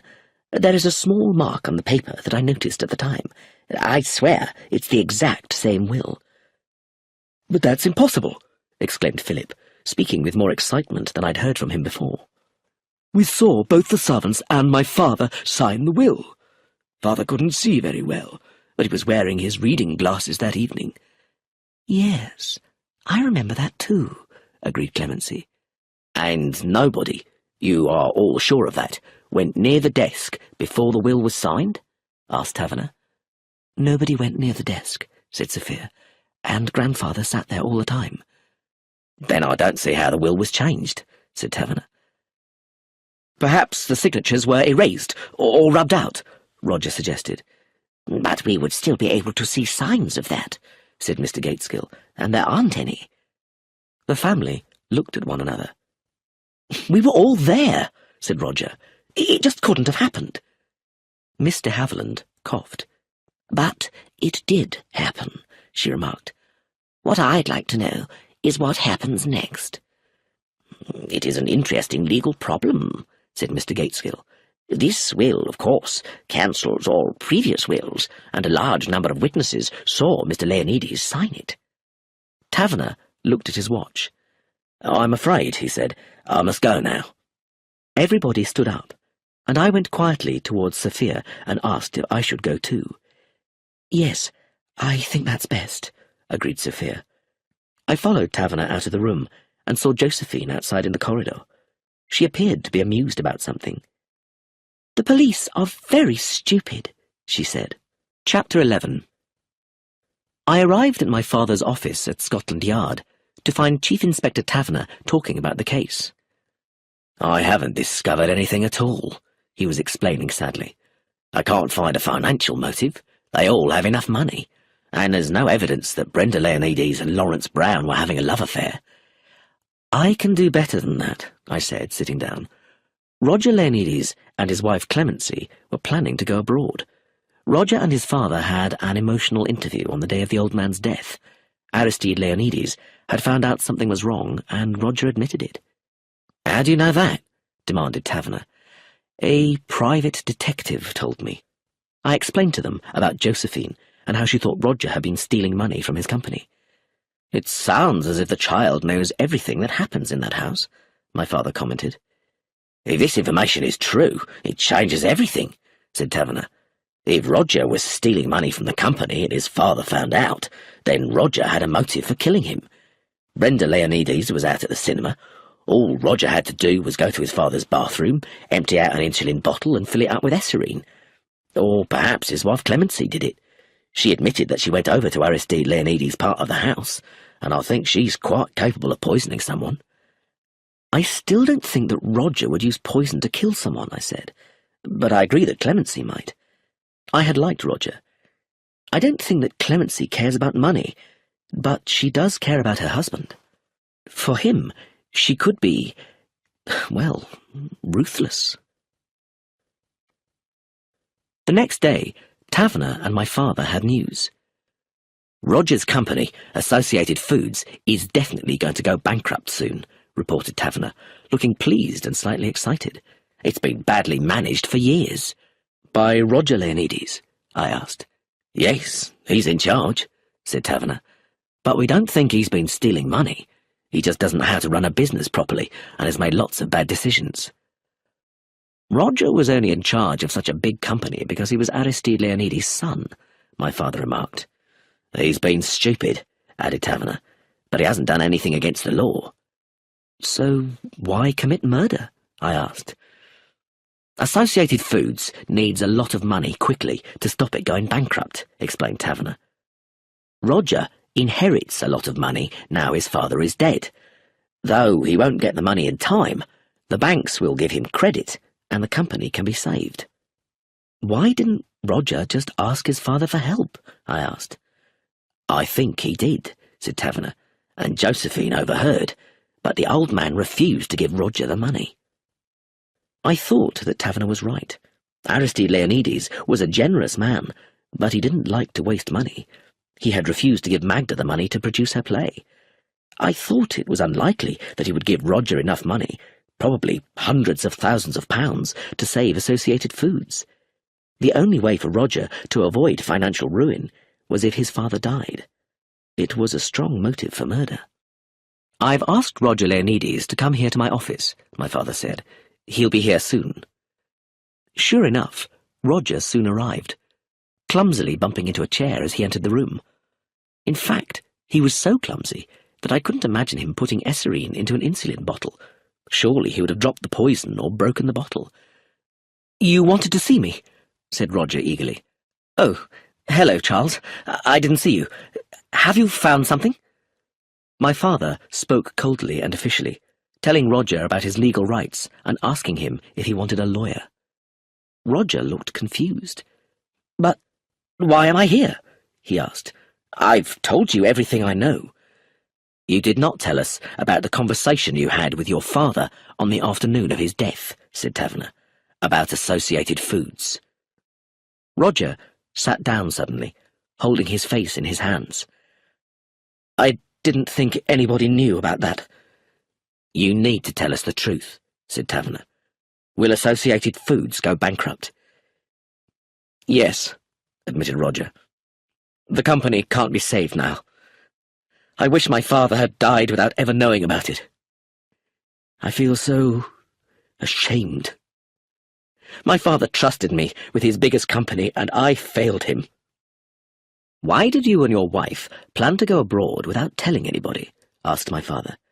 "I didn't do anything against the law," said Roger, "but I didn't want to tell my father about it. He was so fond of me and would offer to help. But I'm no good at business or managing a company. I've been so unhappy. I just wanted to escape from it all. Clemency, she's a wonderful woman, agreed to go away with me without telling anyone, so we could live somewhere simply and quietly." "I see," said my father slowly. "So why did you change your mind and ask your father for help." Roger stared at him. "But I didn't," he exclaimed. "My father found out himself. When he asked me about it, I told him everything. The dear old man was so good and kind to me. He insisted on giving me the money to save Associated Foods and wrote to his bank straight away." "Your father agreed to help you?" asked Taverner, astonished. "Yes, I've still got the letter," said Roger. "I forgot to post it. I was so shocked and confused after Father's death." He looked in his pockets. "Here," he said, finding the letter. "Read it yourselves if you don't believe me." My father and Taverner read the letter eagerly. I read it later. Roger had told the truth. Aristide Leonides had asked his bank to give Associated Foods enough money to save the company from bankruptcy. "What did you do after your father wrote this letter?" asked Taverner. "I rushed back to my own part of the house and told Clemency what had happened and how wonderful my father had been. About half an hour later, Brenda came rushing in saying that Father was ill, just as I told you before." "So you didn't visit your father's bathroom at any time?" my father asked. "I don't think so. No, I'm sure I didn't. Why? You don't think that I—" My father stood up and managed to interrupt. "Thank you, Mr. Leonides," he said, shaking Roger's hand. "You have been very helpful, though you should have told us all this before." When Roger had left, I looked at the letter. "So Aristide Leonides was going to help Roger," said my father. "That means that Roger had no motive for murder. In fact," he paused, "if Aristide Leonides had lived a day longer, Roger and Associated Foods would have been all right. But because he died so soon, the company will now go bankrupt." "Maybe someone wanted Roger to fail," suggested Taverner. "What about the old man's will?" my father asked. "Who actually gets the money now?" Taverner sighed. "The lawyers can't tell us. There is an old will, but it was cancelled when the new will was made. But if Aristide Leonides died without a legal will, then his wife, Brenda Leonides, gets everything. She's the most likely person to have played tricks with the will, though I still have no idea how." I didn't know either. We were looking at the problem from the wrong way round. Chapter 12. Chief Inspector Taverner left, and my father and I were alone. After a short silence, I asked, "Dad, what are murderers like?" Now that murder had come so close to me, I wanted to know more about his previous police experience. My father looked at me thoughtfully. "Some of them," he smiled sadly, "are very nice, ordinary people, just like Roger Leonides." I looked surprised.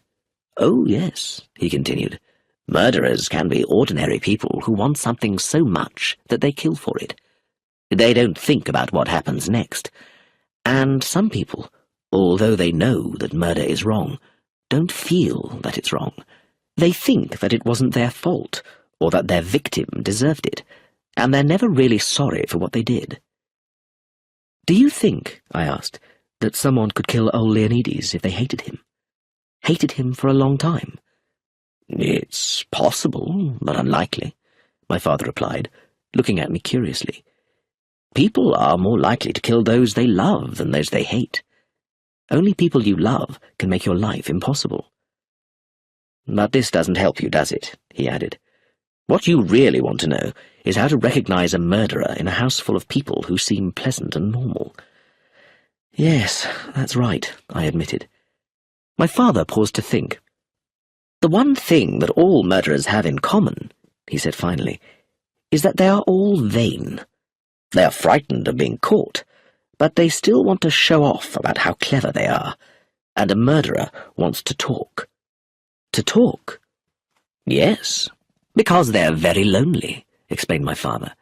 "They can't tell anyone about what they did or how clever they are, and they will never be able to tell. So they like talking about the murder. I think, Charles, that you should go back to Three Gables and get everyone to talk to you.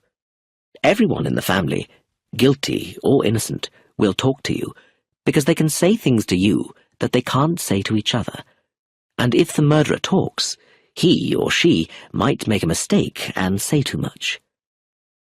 I told him then what Sophia had said about how the family was ruthless in different ways.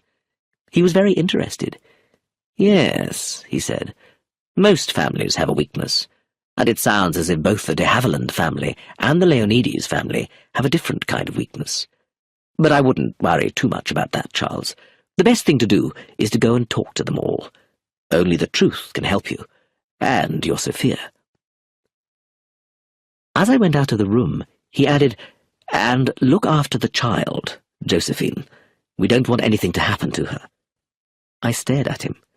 "Come on, Charles, think," he said. "There's a murderer in that house, and Josephine seems to know everything that happens there." "She certainly knew all about Roger," I agreed, "and her story about what she overheard seems to be correct." "Yes," said my father. "A child's evidence is usually very reliable, even if we can't often use it in court.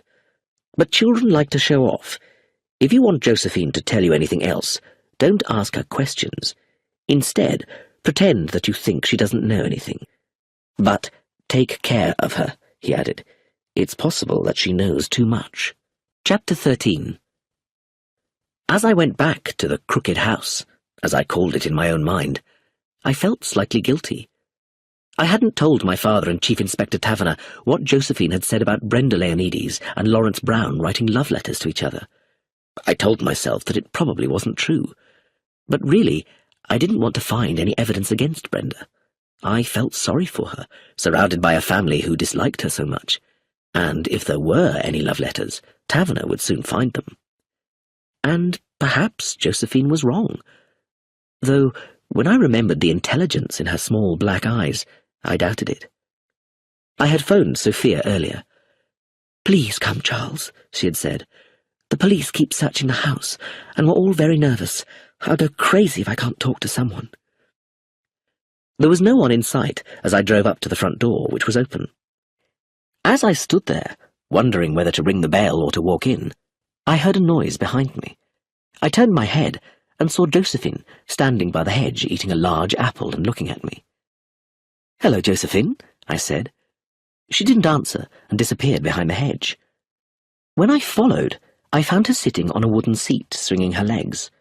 She looked at me coldly and didn't speak. "Why wouldn't you speak to me when I said hello?" I asked. "I didn't want to," said Josephine, still eating her apple. "Why not?" "You sneaked to the police about Uncle Roger," she said. "Oh," I said. "But it's all right, Josephine. The police know that Roger didn't steal any money or do anything wrong." Josephine looked at me as if I was stupid. "I wasn't worrying about Uncle Roger," she said. "But surely you know that in detective stories you never tell the police until the end." "Oh, I see," I said.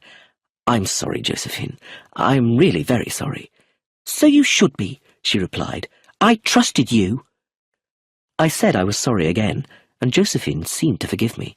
She continued eating her apple. "But the police would have found out anyway," I said. "Because Uncle Roger will be bankrupt?" As usual, Josephine knew what was going on. "Father and Mother and Uncle Roger and Aunt Edith are going to talk about it tonight. Aunt Edith wants to give Uncle Roger all her money, though she hasn't got it yet, but Father won't." Again, I was impressed by how much she knew. "Josephine," I said, "you told me that you were almost sure who the murderer was." "Well?" "Who is it?" I asked. I promise I won't tell Inspector Taverner." "I want a few more clues first," said Josephine, throwing away what was left of her apple. "And I wouldn't tell you anyway." "Then will you tell me more about the letters?" I asked. "What letters?" "The letters you said Lawrence Brown and Brenda wrote to each other." "I made that up," said Josephine. "I often make things up. It amuses me." I stared at her, and she stared back. Somewhere, not very far away, a twig snapped with a sudden noise. Rather late, I remembered my father's advice. "Oh, well," I said, "it's only a game for you. You don't really know anything." Josephine looked at me angrily, but she kept her mouth firmly shut. I got up. "I must go and find Sophia now," I said. "Come along." "I'm staying here," said Josephine. "No, you're not," I insisted, pulling her to her feet. "You're coming in with me." Josephine seemed surprised, but decided to come in with me, probably to see how the family behaved when I arrived. It wasn't until I walked through the front door that I realized why I hadn't wanted Josephine to stay outside. It was because of the sudden snapping of a twig. Chapter 14. I heard voices coming from the big drawing room, but I didn't go in. Instead, I walked down the corridor towards the kitchen and pushed open the door.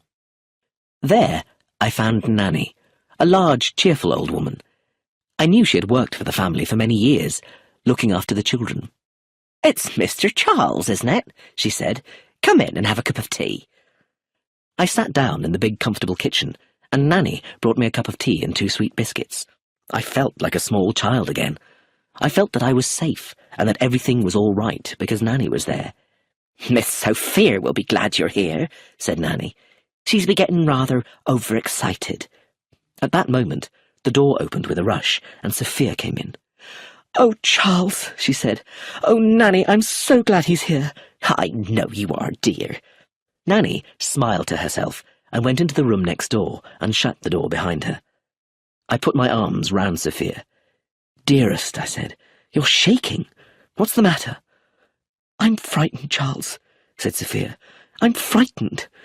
Someone in this house, someone I see and speak to every day, is a murderer.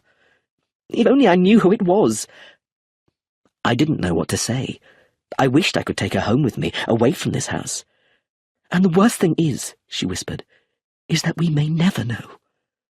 I knew she was right, and that we might never know who poisoned Aristide Leonides. And then I remembered something I'd wanted to ask her. "Tell me, Sophia," I said, "how many people in this house knew about your grandfather's Esserine eye drops, and that they were poisonous if injected?" "That doesn't help, Charles," she said, "because we all knew. We were all with grandfather one day after lunch when Brenda put the Esserine drops in each of his eyes. Josephine asked why it said not to be taken on the bottle of eye drops, and grandfather smiled and said, 'If Brenda made a mistake and injected me with eye drops instead of insulin, I would probably stop breathing and die because my heart isn't very strong.' Josephine said, 'Ooh.' We were all listening. We all heard him say it." So Aristide Leonides had actually told the murderer exactly how to kill him. I took a deep breath. Sophia seemed to know what I was thinking and said, "Yes, it's rather horrible, isn't it?" Just then, Nanny came back into the kitchen. She must have overheard what we were saying. "I think you should forget about such horrible things as murder," she said. "Leave it to the police. It's their business, not yours." "But, Nanny, don't you realize that someone in this house is a murderer?" said Sophia. "Nonsense," replied Nanny. "The front door is open all the time. Anyone could get into this house." She again went into the room next door. "Come on, Charles," said Sophia. "Let's go to the drawing room. There's a family meeting about Roger's business affairs. If you're going to marry me, you need to see what my family is really like." In the drawing room, all the family were there, except Brenda and Josephine. Philip's face looked cold and serious, while Roger's face was red and he looked annoyed.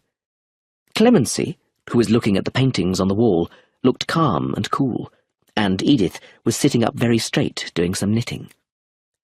Magda and Eustace, both so good-looking, sat together on the sofa. Eustace's handsome face was unhappy. As Sophia and I came in, everyone stopped talking and looked at us. Philip frowned. "Sophia, this is a private family meeting," he said coldly. I heard the click of Mr. Haviland's knitting needles. "Charles and I hope to get married," Sophia said in a clear and determined voice. "I want him to be here." "And why not?" said Roger. "Charles knows all about it already." "Do sit down," Clemency said. I looked at her thankfully as I found myself a chair. The family meeting continued. "I think we should do what Aristide wanted," said Mr. Haviland. "Roger, when the will is sorted out, you can have my money to help save the company." Roger pulled at his hair. "No, Aunt Edith, no!" he exclaimed. I suppose, said Philip, that I might be able to give you a little money. That's not very fair to our children, said Magda quickly. I'm not going to take anyone's money, Roger said excitedly. Of course he's not, agreed Clemency. Anyway, Magda added, Roger will have his own money when the will is sorted out. But surely he won't have the money in time to save the company, said Eustace angrily. Eustace is right, said Roger. Nothing can stop Associated Foods from going bankrupt. It's too late. He sounded almost pleased. And what does the company matter compared to the fact that Father is dead? We are only trying to help, Philip said stiffly, his face turning slightly red. I know, Phil, I know, said Roger, but there's nothing you can do.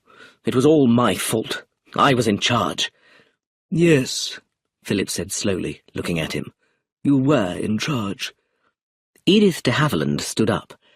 I think we've talked enough about this, she said, with such power in her voice that everyone went quiet. It seemed that the family meeting was over. Magda and Eustace got up and left the room, while Roger put his hand on Philip's arm and said, Thanks, Phil, for trying to help. The brothers went out together, followed by Sophia, who said that she would get my room ready, as I was staying the night. Edith de Havilland put away her knitting. She looked towards me as if she was going to speak, but she changed her mind, sighed, and went out after the others. I was left alone with Clemency, who was looking out of the window, and went to stand beside her. I'm glad that's over, she said. Magda arranged it all, just like a play. Act 2, the family meeting. There was nothing really to discuss. She sounded pleased about it rather than sad. Don't you understand? She asked. We're free, at last. Roger has been unhappy for years. He was never any good at business, and it broke his heart because he failed his father. Roger loved his father a great deal. They all did. Clemency turned to look at me. It's ridiculous to think that Roger would have killed his father, especially for money. Roger was actually glad when he knew the company would go bankrupt. He was looking forward to our new life. Where were you going? I asked. To Barbados, she replied. A cousin of mine died recently and left me a small house and some land. We'll be very poor, but we'll be together, away from all Roger's family. And I don't mind not having much money. I don't like money.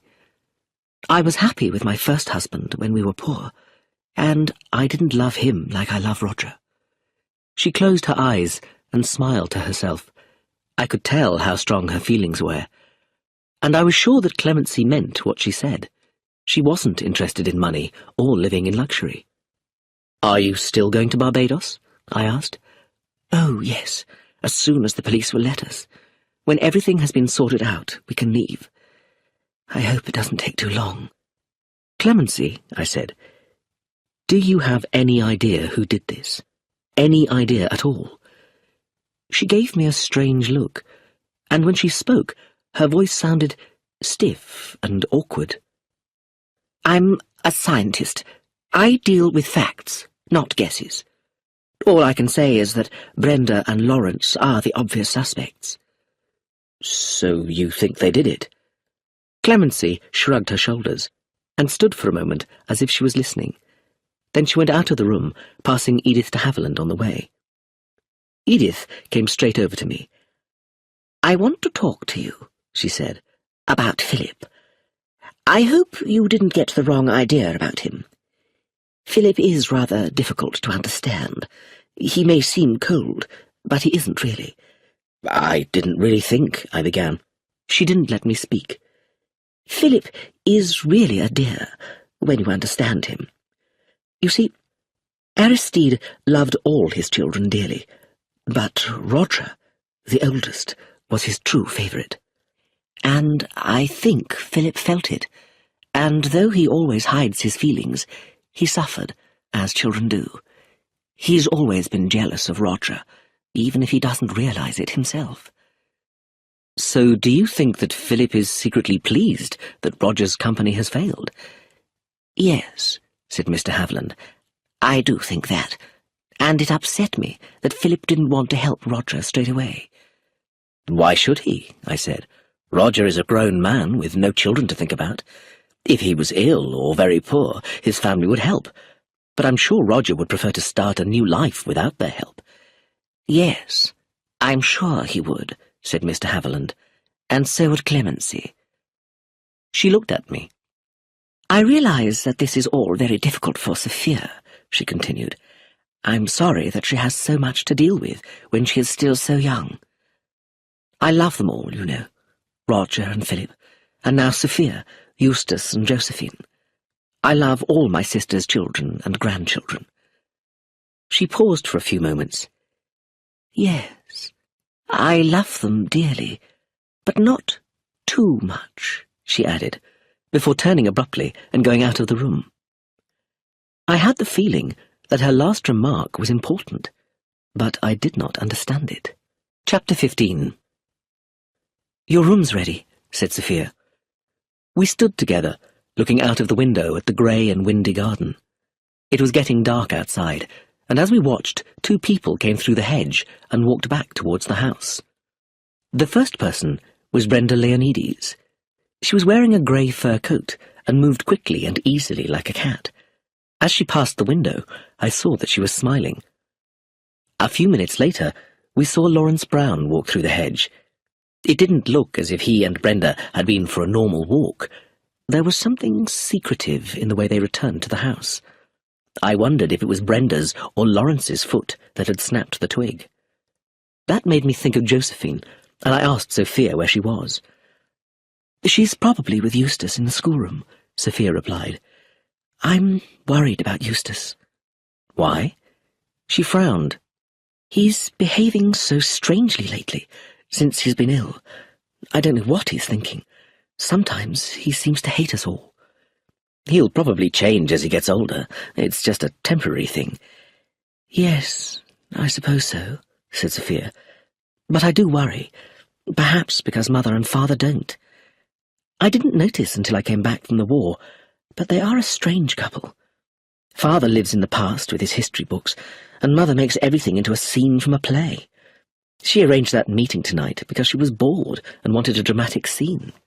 Forget about your family, Sophia, I said firmly. I wish I could. I was happy in Cairo when I could forget about them. I remembered that Sophia had never mentioned her home or her family. Is that why you never talked about them? I asked. Because you wanted to forget them? I think so. We're all too fond of each other, and we all live too closely together, all together in a little crooked house. We haven't grown up separately and become independent. We're all tangled together and have grown up crooked. I remembered Edith de Haviland grinding the weed under her foot, just as Sophia added, like bindweed. And then suddenly, Magda burst through the door and turned on the lights. What an incredible scene that was, she said.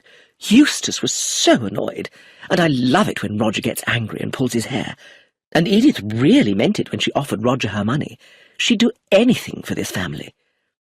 It must have been hard for her after her sister died, I remarked, especially because she disliked old Leonides so much. Disliked him? Interrupted Magda. Who told you that? Nonsense. She was in love with him. Mother, said Sophia. But she herself told me, I argued, that she always disliked him. She probably did when she first came here, said Magda. She was angry with her sister for marrying him, but she was definitely in love with him. I know I'm right. Edith didn't like it when he married Brenda. She didn't like it at all. You and Father didn't like it either, said Sophia.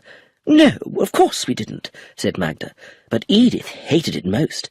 I've seen the way she looks at Brenda. Then she added, on a completely different subject, I've decided to send Josephine to school in Switzerland. It's not good for her to be here at the moment. I'm going to arrange it tomorrow. Grandfather didn't want Josephine to go to school, said Sophia slowly. Darling old grandfather liked us all to live together, but I think that Josephine should be with other children. Switzerland is such a healthy place. It will be good for her. Magda stood up, smiled and went towards the door. "Children must come first," she said as she went out. It was a lovely exit line. Sophia sighed. "Mother is annoying when she gets a sudden idea. Why should Josephine be sent away to Switzerland in such a hurry?" "It might be good for Josephine to go to school," I said.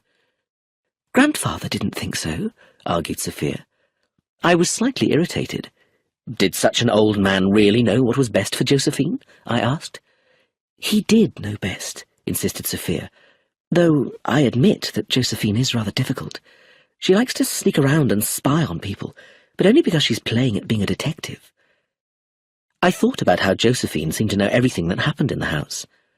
Perhaps Magda had another reason for suddenly sending Josephine to school. Switzerland was a long way away. Chapter 16. As I washed my face the next morning, I thought about what I'd learned. People had talked to me, just as my father said they would. The only person who hadn't talked to me was Philip Leonides. I thought that was strange, especially as he knew I wanted to marry his daughter. Edith de Havilland had told me that Philip had been an unhappy child, jealous of his brother Roger. Could Philip have killed his father? Not for money, but so that Roger would be blamed for it. I looked at my face in the mirror. What was I trying to do? Prove that Sophia's father was a murderer? That wasn't what Sophia wanted. Or was it? Did Sophia herself suspect her father, and was she bravely trying to find out the truth? What did Edith de Havilland mean when she said she loved the family but not too much? And why had Clemency looked at me so strangely before she said that Brenda and Lawrence were the obvious suspects? Everyone in the family wanted Brenda and Lawrence to be guilty, but they didn't really believe it. Of course, Brenda and Lawrence could really be guilty, I thought. Or it could be Lawrence and not Brenda. That would be better. But that was only what I wanted to be true. It wasn't necessarily the truth. Still, I wanted to talk to Lawrence Brown, so after breakfast I decided to visit him in the schoolroom. As I went into Brenda's part of the house, I noticed that none of the doors was locked, and there was no one to see me as I went into Aristide Leonides' bathroom. In the bathroom, I looked in the cupboard and found the bottles of insulin and syringes. Everything was clear, well arranged, and easy to get to. It was impossible for the police to find out who put the eye drops in the insulin bottle. Anyone could have done it. As I went through the house, I didn't see anyone else, though I heard Edith de Havilland talking on the telephone. When I got to the schoolroom, I stopped outside the door to listen. I was behaving just like Josephine, I thought. I was very surprised to hear Lawrence Brown talking with amazing imagination and enthusiasm. He was an excellent teacher, and although I didn't hear Josephine say much, when Eustace spoke, he showed that he was both interested and intelligent. After a while, the lesson ended, and Eustace and Josephine came out. They looked surprised to see me, but while Eustace waited politely, Josephine went past me uninterested. I told Eustace I just wanted to see the schoolroom, and he opened the door for me. Lawrence Brown looked up, and then quickly left the room. "You frightened him," said Eustace. "Do you like him?" I asked. "Oh, he's all right. He knows a lot, and he's a good teacher. He makes you see things differently." We talked for a while about history and poetry. Eustace, though he seemed to be bad-tempered, was an interesting person to talk to. I soon realized that he was bad-tempered because of his illness, which had been frightening and difficult for him. Before his illness, he had been enjoying his life and his time at school.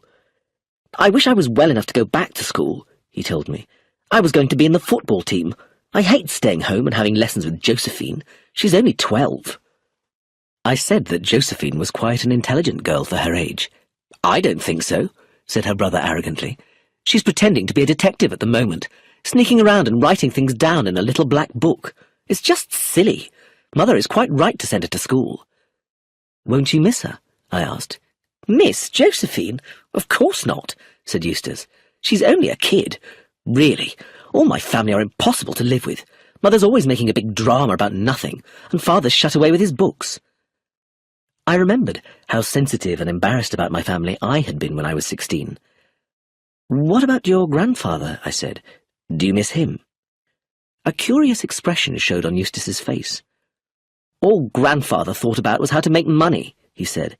"He was too old to enjoy his life properly. It was time for him to die. Eustace stopped as Lawrence Brown came back into the schoolroom. "Please be back here at 11, Eustace," said Lawrence. "We've wasted too much time in the last few days." "OK, sir." Eustace went out, leaving me alone with his teacher.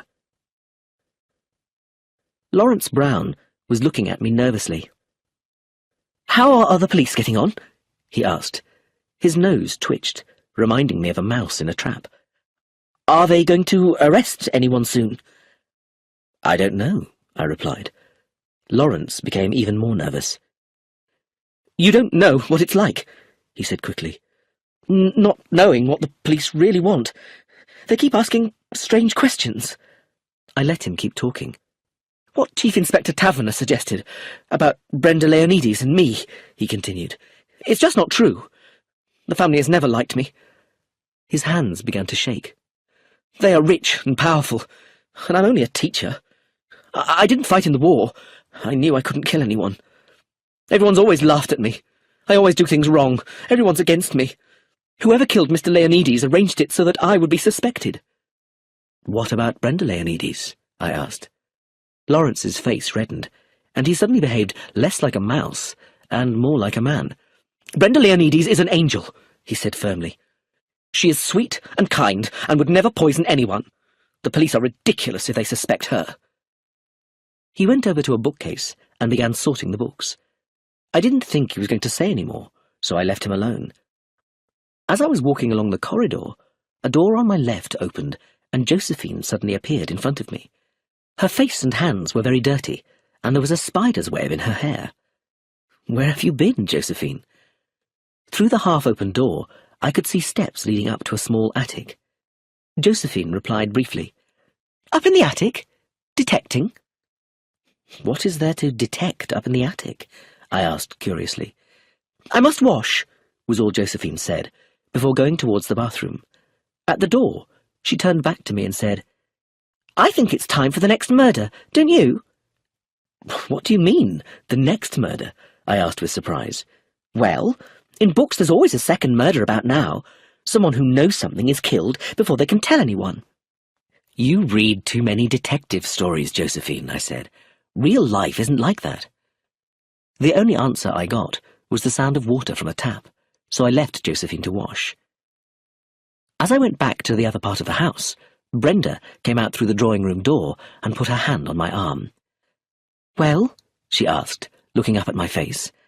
I shook my head. "I don't have any news." "I'm so frightened," she said. "Charles, I'm so frightened." Her fear was very real. I could feel it. She was so alone. I wanted to help her, to make her feel safe, but there was nothing I could do or say. I suddenly felt that Sophia was watching me, and remembered her saying, "Yes, Brenda does seem to get on well with men." "The inquest is tomorrow," Brenda said, "and I'm sure there'll be newspaper reporters there." "Just don't talk to them," I said. "Perhaps you should get a lawyer, Brenda, to look after your interests and advise you what to say and do. You see," I added, "you're very much alone." Her hand held my arm more closely. "Yes," she said, "you do understand, Charles, and you have helped." I went downstairs feeling warm and satisfied. Then I saw Sophia standing by the front door. "You've been a long time," she said coldly. "Your father telephoned. He wants you to go back to London." "Did he say why?" Sophia shook her head. Her eyes were anxious. "Don't worry, darling," I said, putting my arm around her. "I'll soon be back." Chapter 17. When I arrived at his office at Scotland Yard, I found my father talking to Chief Inspector Taverner and Mr. Gateskill, the lawyer, who seemed a little upset. "Oh, hello, Charles," said my father as I came in. "Something rather surprising has happened." "Surprising?" exclaimed Mr. Gateskill. "This morning," continued my father, "Mr. Gateskill received a letter from someone called Mr. Agrodopoulos, who is an old friend of Aristide Leonides. In with the letter was Aristide Leonides' will. Mr. Leonides had asked Mr. Agrodopoulos to send the will to Mr. Gateskill after his death. "I have been Mr. Leonides' lawyer for over 40 years, said Mr. Gateskill. "Why didn't he trust me?" He was obviously upset. When Mr. Gateskill opened the will, my father added, he decided that we should see it at once. "It's not the same will that I prepared," said Mr. Gateskill. "Mr. Leonides wrote it himself. A very unprofessional thing to do." This was all very interesting, but I didn't understand why I was involved. "Is the will different?" I asked. "I mean, is the money left to someone else?" My father was looking at me. Chief Inspector Taverner was very carefully not looking at me. I felt slightly uneasy. I looked at Mr. Gateskill. "Am I right," he said, "in saying that you are going to marry Miss Sophia Leonides?" "I hope to marry her," I said, "but she doesn't want to become engaged at the moment." "In this will," said Mr. Gateskill, "Aristide Leonides leaves his wife £100,000 and everything else to his granddaughter, Sophia Leonides." I gasped. I hadn't expected this. "But why did he leave everything to Sophia?" I asked. "Mr. Leonides explained his reasons in this letter, which was with the will," said my father, handing me the letter to read. "Dear Gateskill, I am sorry that I have behaved so secretly. Let me explain why. I have always believed that in a family there is one strong character who looks after everyone else. In my family, I was that person, and I have been lucky enough to live a long time and take care of my children and grandchildren. But when I die, someone else must take care of the family. After much thought, I have decided that neither of my sons is the right person to do this. My dearly loved son, Roger, has no business sense and has poor judgment. My son, Philip, is too unsure of himself and is hiding from life. Eustace, my grandson, is very young, and I do not think that he has enough sense and self-control. Only my granddaughter, Sophia, has intelligence, good judgment, and courage, and is fair and generous.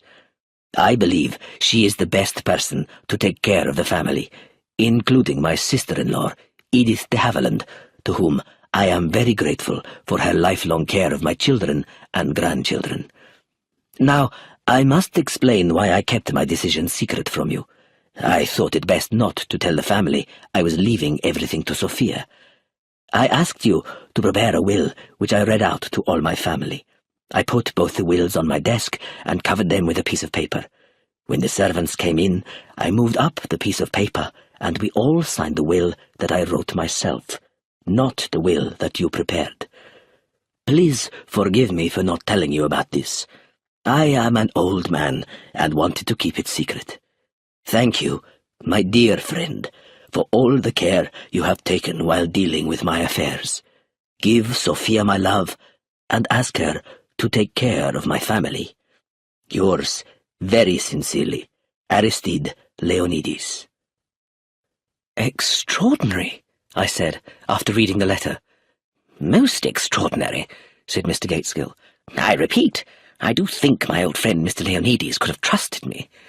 He stood up and left the room, his professional pride obviously hurt. "Now it's been explained, it seems obvious," said Taverner. "Aristide Leonides was the only person who could have played tricks with that will. We were stupid not to think of it." I remembered Josephine saying how stupid the police were, but she hadn't been there when the will was made, and I didn't think she could guess what her grandfather had done. So why did she say the police were stupid? Was she just showing off? Suddenly, I realized how quiet the room was. I looked up to see that both my father and Taverner were watching me. "Sophia knew nothing about this," I said. "Nothing at all. She'll be amazed." "Will she?" asked my father. There was a pause, which was ended by the sudden loud ring of the telephone on the desk. My father answered. "It's your young woman," he told me. "She wants to speak to you. It's urgent." I took the receiver from him. "Sophia?" I said. "What's the matter?" "Charles, is that you?" said Sophia, sounding very upset. It's Josephine. She's been hit on the head and has concussion. The doctor says she may not recover. Josephine's been knocked out, I told my father and Taverner. My father frowned. I told you to look after that child, he said sharply. Chapter 18. Taverner and I were immediately driven to Swinley Dean in a fast police car. On the way, I remembered how Josephine had talked about a second murder. The poor child hadn't known that she was to be the second victim. Josephine must know something about the murder that we didn't. I remembered the snap of the twig in the garden. I should have taken better care of Josephine. Had Magda realized that her daughter was in danger? Was that why she suddenly wanted Josephine to go away to school in Switzerland? As we arrived, Sophia came out to meet us. Josephine, she said, was in the local hospital, and Dr. Gray would telephone as soon as there was any news. "How did it happen?" asked Taverner. Sophia led us round to the back of the house and through a door to a small yard. In one corner was an old wash-house. "Josephine likes to play here," she explained. The wash-house was small and dark inside, and full of wooden boxes and old broken furniture. Just inside the door was a stone doorstop. "It's the doorstop from the front door," Sophia explained. "It must have been balanced on top of the door." "A booby trap," said Taverner, reaching up a hand to touch the top of the low door. Then he looked at the doorstop. "Has anyone touched this?" "No," said Sophia. "I told everyone not to." "You're quite right. Who found her?" "I did. She didn't come in for dinner at 1 o'clock. Nanny said she had seen Josephine go outside about a quarter of an hour before. I said I would go and get her," replied Sophia. "Who knew that Josephine liked to play here?" asked Taverner. "Everyone in the house knew," Sophia said. "No one really comes out here except her." "And you can't see this little yard from the house," said Taverner thoughtfully. "Anyone could have set that booby trap." He looked up at the door. "She was unlucky," he said. "It could easily have missed her." Next, Taverner looked at the floor. There were various deep marks in it. "It looks as if someone tried the doorstop out first to see just where it would fall." "We didn't hear anything," said Sophia. "We had no idea until I found her lying face down." Her voice shook. There was blood on her hair. "Is that Josephine's?" Taverner pointed to a wool scarf lying on the floor. "Yes." Using the scarf, Taverner carefully picked up the stone doorstop. "There may be fingerprints," he explained, though he spoke without much hope. "What are you looking at, Charles?" I was examining an old wooden chair with a broken back, which was with the other old furniture. On the seat of the chair were a few small pieces of mud. "Interesting," said Taverner. "Someone stood on that chair with muddy feet. Now, why was that?" I had no suggestions. Taverner shook his head. "What time did you find Josephine, Miss Leonides?" "About 5 minutes past 1. "And Nanny saw her going out about 20 minutes earlier. Has anyone else been out here today?" "I've no idea," said Sophia. "But Josephine herself was here after breakfast this morning." "So someone set the trap between then and 1:45. Did you notice that the doorstop was missing?" Sophia shook her head. "It's been too cold to have the door open today," she explained. "And do you know where everyone was this morning?" "I went out for a walk," replied Sophia. "Eustace and Josephine had lessons until 12:30, with a break at 10:30. I think Father has been in the library all morning, and Mother was just getting up when I came in at about 12:15. She doesn't get up very early." We went back into the house, and I followed Sophia to the library. Philip and Magda were sitting close together. Philip's face was white, and Magda was crying. "Have they telephoned from the hospital yet?" Sophia asked. Philip shook his head. "Why wouldn't they let me go with her?" cried Magda. "My baby, my funny, ugly baby. She hated it when I called her that. She'll die. I know she'll die." "Hush, my dear," said Philip. "Hush." I felt that I had no place in this sad family scene, so instead I went to find Nanny. She was sitting in the kitchen, crying quietly. "This is all because of me, Mr. Charles, because of the awful things I've been thinking."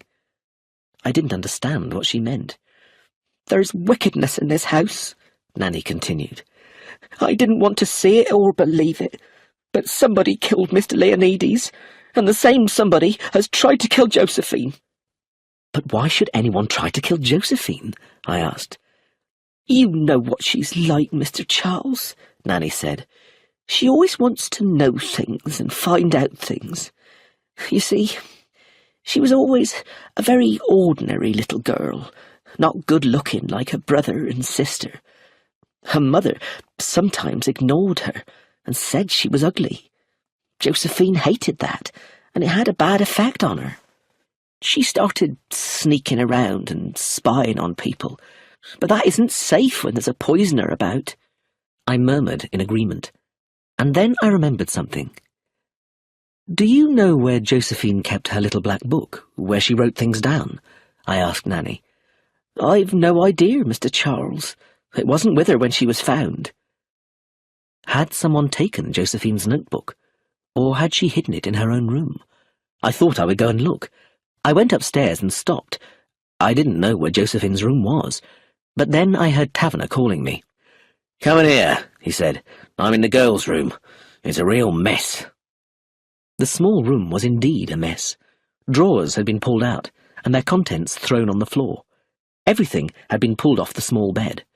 The chairs had been turned upside down, and the pictures taken down from the wall. Someone had been looking for something. "Did anyone hear or see anything?" I asked. "It seems not," said Taverner. "I've checked, and anyone in the house could have done this, and set the booby trap. It could have been Philip, Magda, Nanny, or your girl, Sophia. Brenda was alone all morning. Lawrence Brown and Eustace had a half-hour break from lessons, and Mr. Haviland was in the garden alone. Roger was in his study, and even Clemency didn't go to work today. I've no idea who it was, or what they were looking for." I suddenly remembered where I had seen Josephine last. "Wait," I said, and ran out of the room and up the stairs to the attic where Josephine had been detecting. It was dark, and the ceilings were low, but it was a good place to hide things, I thought, as I started to search properly. Indeed, it didn't take me long to find a packet of letters wrapped in brown paper. I read the first letter. "Oh, Lawrence, my darling, my dear love, I'm sure everything will be all right. Aristide has been so good to me. I don't want him to suffer, but there can't be any pleasure in living when you're over 80. Soon we shall be together for always. How wonderful it will be when I can call you my dear, dear husband. I love you, love you, love you." I grimly went downstairs and gave Taverner the letters. "This might be what someone was looking for," I told him. Taverner looked through the letters and read a few lines. Then he looked up at me with a satisfied expression on his face. "So, it was them," he said quietly. "Brenda Leonides and Lawrence Brown. It was them the whole time." Chapter 19. From the moment I found the letters, all the sympathy and pity I had felt for Brenda Leonides disappeared completely. She had lied to me and had tried to kill Josephine. "But I think it was Lawrence Brown who set that booby trap," said Taverner. "That explains what puzzled me about it. Josephine had the letters, but the murderer couldn't find them, so he tried to kill her. But why didn't he just hit Josephine on the head himself? Putting a stone doorstop on top of a door is stupid. It could have missed or not hurt Josephine at all, so why do it?" "Well," I said, "what's the answer?" "At first, I thought it was to fit in with someone's alibi. But no one has an alibi. But if it was Lawrence Brown, it all makes sense. He doesn't like violence, and he couldn't hit Josephine himself. With the booby trap, he didn't have to see it happen." "Yes, I see," I said slowly. "It's just like putting the esserine in the insulin bottle." "Exactly." "Do you think Brenda knew?" I asked. "I don't think she helped set the booby trap," said Taverner. "But I think the esserine was her idea, even if she made Lawrence Brown do it himself. And with these letters, there's a clear case against both of them." He looked at me. "So, how does it feel to be marrying a very rich girl?" he asked. I'd forgotten about the will. "Sophia doesn't know yet," I said. "Do you want me to tell her?" "Mr. Gateskill is going to tell everyone tomorrow after the inquest," said Taverner. "I wonder what the family will say." Chapter 20. Nothing unusual happened at the inquest, because the police had said that they needed more time to collect the evidence. We were all feeling more cheerful, however, because we'd heard from the hospital that Josephine was not as badly hurt as we thought, and she was getting better quickly. She wasn't allowed any visitors at the moment, not even her mother. "Particularly not her mother," murmured Sophia. "I made that quite clear to Dr. Gray. Mother would only make a big dramatic scene, which isn't good for someone who's been hit on the head." "You think of everything, don't you, darling?" I said. Aristide Leonides had been right to choose Sophia, I thought. She was already taking care of the family. After the inquest, Mr. Gateskill came back to Three Gables and made his important announcement. He read Aristide Leonides' letter and then the will itself. It was very interesting to watch. I was just sorry I couldn't watch everyone at the same time. Philip's mouth was shut tightly, and he didn't speak. Magda, however, spoke as soon as Mr. Gateskill finished. "Darling Sophia," she said. "How extraordinary! How romantic! But poor darling Roger. Now he doesn't have the money to save the company. Sophia, you must help Roger." "No," said Clemency. "We don't want anything." Roger stepped forward clumsily. "We don't want any money," he said, holding Sophia's hands. "Clemency and I are going to Barbados to live a quiet life." He smiled. "But if I ever need anything, I'll ask the head of the family." "But, Roger, you can't just go bankrupt and leave the country," said Edith de Haviland. "It makes the family and Sophia look bad, as if we didn't try to help you." Roger put his arms round his aunt and hugged her. "Aunt Edith," he said, "you are a darling, but you don't understand what Clemency and I want." "None of you," added Clemency, annoyed, "understands Roger. You never have, and you never will. Come on, Roger." They left the room as Mr. Gateskill pretended to sort his papers. It was clear that he deeply disliked such family dramas. When I looked at Sophia herself, she was standing up straight and her eyes were calm. She had just inherited an enormous fortune, but my first thought was that now she was alone, separate from the rest of her family. Her grandfather had believed that she was strong enough to be responsible for everyone else, but just then I felt very sorry for her. "Congratulations, Sophia," said Mr. Gateskill. "You are a very rich woman. If you wish to discuss anything else, I'll be very happy to advise you." "What about Roger?" insisted Edith de Haviland. "Roger," said Mr. Gateskill quickly, "must look after himself. He's a grown man, and he'll never be a successful businessman." He looked at Sophia. "If you save Associated Foods from bankruptcy, Roger is the wrong man to manage it." "I'm not going to save Associated Foods from bankruptcy," said Sophia clearly. "It would be a stupid thing to do." Mr. Gateskill looked at her and smiled to himself. Then he said goodbye and left the family alone together. Everyone was silent for a moment, before Philip stood up.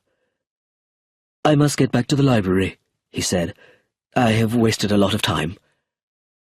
"Father?" Sophia spoke uncertainly. She stepped back as Philip looked at her coldly. "I won't congratulate you," he said. "I am too shocked and humiliated that my father has ignored my lifelong devotion to him.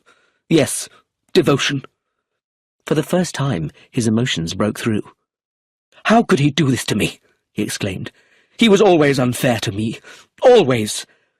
"Oh, Philip," cried Edith de Haviland, "please don't think that." "He never cared for me," said Philip, in a rough, low voice. "It was always Roger. At least Father finally realized that Roger was a fool and a failure." His handsome face was full of jealousy. "He didn't leave Roger anything either." "What about me?" said Eustace. I saw that Eustace was shaking with violent emotion. His face was bright red, and there were tears in his eyes. "How could Grandfather do this to me?" he said, his voice high and angry. "I hate him. I'll never forgive him as long as I live. I wanted him to die. I wanted to get out of this house. Now Sophia is in charge, and I wish I was dead." He rushed out of the room. "He has no self-control," said Edith de Havilland quietly. "I know just how Eustace feels," said Magda. "The poor darling! I must go after him. Now, Magda." Edith hurried after her. Sophia stayed behind, looking at her father, but Philip again looked at her coldly, quite in control of himself once more. "You've managed things very cleverly, Sophia," he said, and went out of the room. "That was a cruel thing to say," I said to Sophia, holding her in my arms. "Your grandfather shouldn't have done this to you." "He thought I could bear it," said Sophia, "and I can. But I don't like Father and Eustace being so upset." "Your mother's all right." "But she won't like asking me for money for her new play," said Sophia. "What will you say if she does?" I asked curiously. Sophia stood up very straight. "I'll say no," she said. "It's a bad play, and it will be a failure. It's a waste of money." I laughed. "That's why your grandfather left everything to you," I said. "You're just like him." Chapter 21. I was sorry that Josephine had missed all the drama. She would have enjoyed it. She was getting better very quickly, and would soon be home. But before she came back, one more important event took place. I was in the garden one morning with Brenda, who said that she needed some exercise, and Sophia. After a while, Brenda said abruptly, "You're giving Lawrence the sack, Sophia." "Why?" "We're making other arrangements for Eustace," Sophia said quietly, "and Josephine is going to Switzerland." "Well, you've upset Lawrence very much. He feels you don't trust him." Sophia didn't answer, and at that moment a car arrived in front of the house, and Chief Inspector Taverner stepped out. He went into the house. "Why have the police come back?" said Brenda nervously. "What do they want now?" I thought I knew why they had come, because of the letters. Taverner came out of the house again and walked over to us. He spoke to Brenda in his official voice. "Brenda Leonides, I'm arresting you on suspicion of murdering Aristide Leonides with Esserine on September 19th. Brenda completely lost control of herself. She held on to me and screamed, "No! No, it isn't true! Charles, tell them! I didn't do it! I don't know anything about it! Don't let them take me away! It isn't true!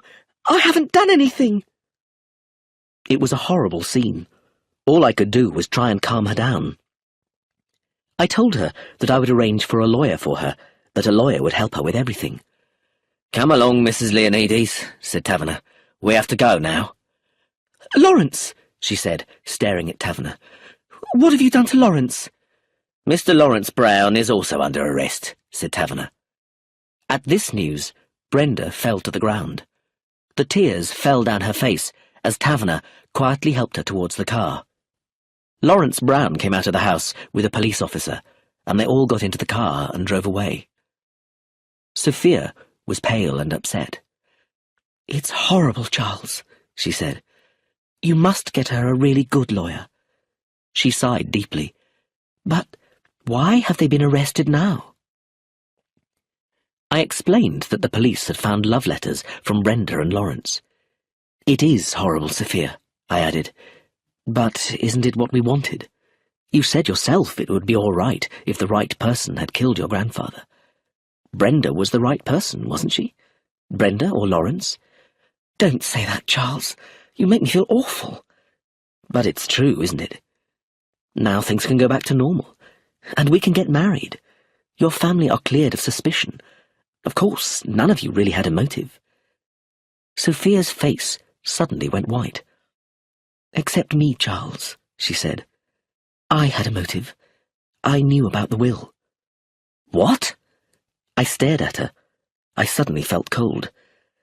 "I knew that Grandfather had left his money to me. He told me. He said I must look after the family when he was gone." "Why didn't you tell me?" "When there was such confusion with the will, I thought perhaps he'd made a mistake, or changed his mind. I didn't want him to leave everything to me. I was afraid." "Afraid?" I said. "Why?" Because of the murder." So Sophia had been afraid that she would be suspected of murder. I understood now why she had refused to be engaged to me, and why she had desperately wanted to know the truth. As we walked back towards the house, I suddenly remembered something Sophia had said, that she supposed she could murder someone, but only for something really important. Chapter 22. Before we reached the house, we met Roger and Clemency. "Hello, you two," said Roger. "I see the police have arrested that horrible woman and her boyfriend at last. I hope they're both hanged." Clemency frowned. "Don't be so cruel, Roger," she said. "Cruel?" said Roger. "Rubbish. They poisoned a helpless old man. I loved my father, don't you understand? I loved him." "I know, Roger, I know," said Clemency. We went towards the house. Roger and Sophia walked ahead, and I walked behind with Clemency. "The police should let us leave now," she told me. "Do you want to go so soon?" I asked. "I'm desperate to go." I looked at Clemency in surprise. "Don't you understand, Charles?" she continued. "I'm fighting for my happiness, and Roger's. I don't want Roger to stay here in England. I want him to come away with me. I want him all to myself, right away from his family." I hadn't realized how desperately Clemency loved Roger. I remembered what Edith de Havilland had said, that she loved her family, but not too much. Had Edith been thinking of Clemency? A car drove up to the front door, and Josephine and Magda got out. Apart from the bandage round her head, Josephine looked very well. "I want to look at the fish in the lake," she said. "Darling," said Magda, "come in and lie down for a while first. I'll get you some soup." "I don't want to lie down," said Josephine, "and I hate soup. I'm quite all right." Magda looked doubtful. I knew that Josephine had been kept safely in hospital until Brenda and Lawrence had been arrested. "I'll look after her," I said to Magda, as Josephine went to see the fish. When we got there, I asked Josephine if she wanted to hear about what had happened. "Do you know that your grandfather left all his money to Sophia?" "Mother told me," Josephine said, sounding bored. "Anyway, I knew already. I heard Grandfather tell Sophia." "Were you listening at the door again?" "Yes, I like listening," said Josephine. "I heard what Grandfather said about me. Nanny doesn't like it when I listen." I changed the subject to something I thought would excite her. "Chief Inspector Taverner has arrested Brenda and Lawrence." "Yes, I know," she said, still bored. "How can you know? It's only just happened." "We passed their car on the road," she said. "Brenda and Lawrence were inside, so of course I knew they'd been arrested." "I'm sorry," I said, "but I had to tell the police about the letters. I found them in the attic. You could have told them yourself if you hadn't been knocked out." Josephine touched her head carefully. "I could have been killed," she said, sounding pleased. "I told you it was time for the second murder. It was stupid to hide those letters in the attic. I knew Lawrence had hidden something there when I saw him coming out of the attic. But I thought—" I stopped as we heard Edith de Havilland's voice calling, "Josephine! Josephine! Come here at once!" Josephine sighed. "It's Aunt Edith, so I have to go." She ran across the garden, and I followed more slowly. When Josephine had gone inside, I was left alone with Edith de Havilland. She looked very tired and old. "I'm glad it's over," she said to me. "Do you think Brenda and Lawrence will be found guilty?" "I don't know," I admitted. "I don't know how much evidence the police have. There are love letters." Edith looked very grim. "I'm not happy about this, Charles. I don't like Brenda. In fact, I dislike her very much. But I feel it's my responsibility to make sure she's treated fairly." "And Lawrence?" "Lawrence is a man," she said. "He must look after himself. But Aristide would never forgive me if—" She didn't finish. Instead, she suggested that we should go in for lunch, and I explained that I was driving back to London. "Will you take me with you?" she asked, "and not tell anyone?" I was surprised, but I did as she asked. We didn't speak much on the journey. When I asked her where I should stop, she said, "Harley Street." Harley Street was where all the best London doctors worked. I felt uneasy. "I hope—" I began, and stopped. "That's why I didn't want to tell anyone," Edith said. "They'll just make a fuss." "I'm very sorry," I said. "Don't worry," she said. "I've had a very good life." She smiled. "And it's not finished yet." Chapter 23. After a quick visit to my father, who was busy, I went out for a drink with Chief Inspector Taverner. "Well," he said, "the case is over at last." But he didn't sound very happy about it. "Do you think Brenda and Lawrence will be found guilty?" I asked him. "It's impossible to say," he replied. "There's no proof, and no definite or direct evidence against them. It's the same in a lot of murder cases." "What about the letters?" "The letters say things like, 'It won't be long now,' but they never mention poison. They could argue that all they meant was that Aristide Leonidas was so old he was sure to die soon." "And what do you think? Are they guilty?" I asked. He looked at me with no expression on his face. "I don't think anything, Charles. I've done my duty, and it's been decided to send them to trial." That's how I knew that Taverner wasn't satisfied. A few days later, I talked to my father about the case. Like Taverner, he said that there was enough evidence against Brenda and Lawrence to send them to trial. "That's not what I'm talking about," I said. "With your experience, do you think they're guilty?" "To be honest with you, Charles, I just don't know. They could be guilty, but I'm just not sure, and I wish I was." We were silent for a while before my father said, "So tell me, Charles, what do you think? Do you think that one of the Leonidas family is the real murderer?" "Yes, I do," I finally admitted, "because that's what they think themselves." "Do they?" said my father. "That's very interesting." "Only Roger is sure it's Brenda," I continued. "The others don't think so." "So, who do you think it is?" my father asked quietly. "Sophia?" "No, of course not, no."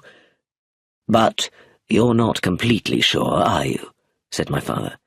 "Even if you won't admit it. What about the others?"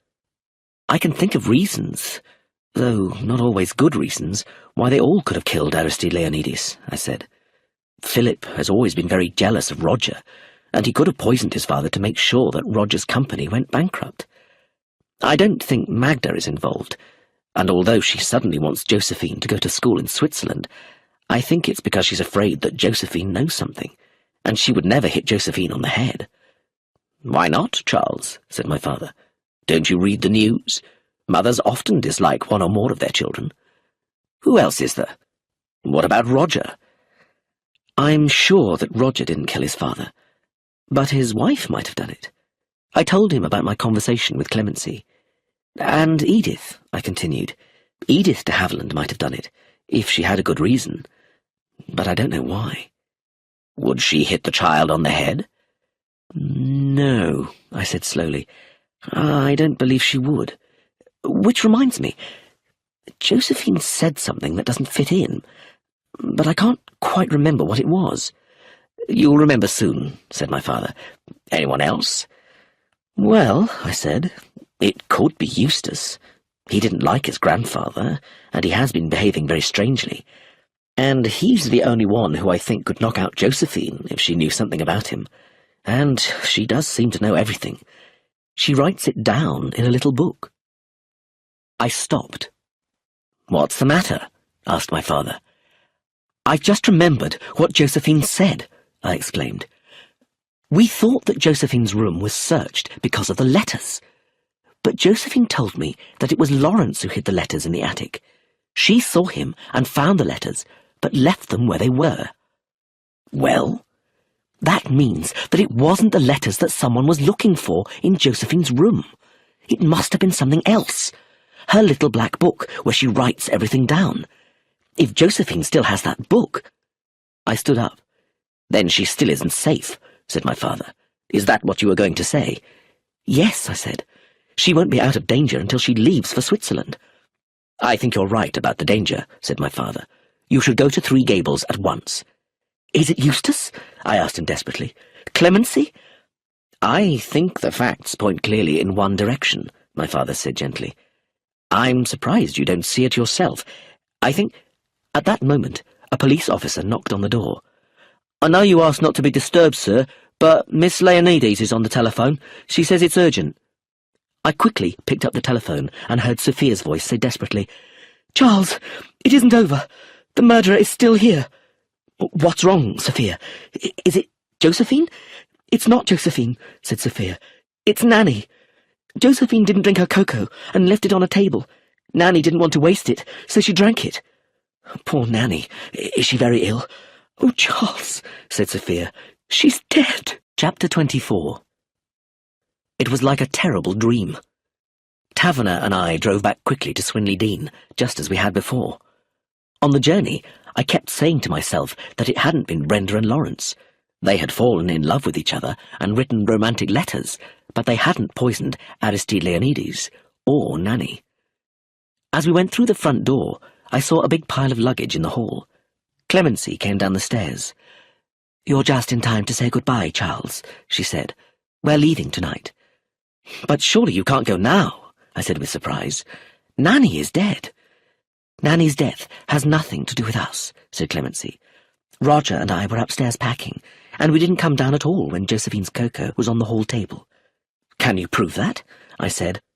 Roger and I are going away, said Clemency angrily. Why would we want to poison Nanny? You might not have meant to poison Nanny. We wouldn't poison Josephine either. But Josephine knows a lot about people, I said. I stopped as Josephine herself appeared eating an apple. Her eyes shone with excitement. Nanny's been poisoned, she said. Just like Grandfather. It's very exciting, isn't it? Aren't you upset about it? I demanded. Didn't you like Nanny?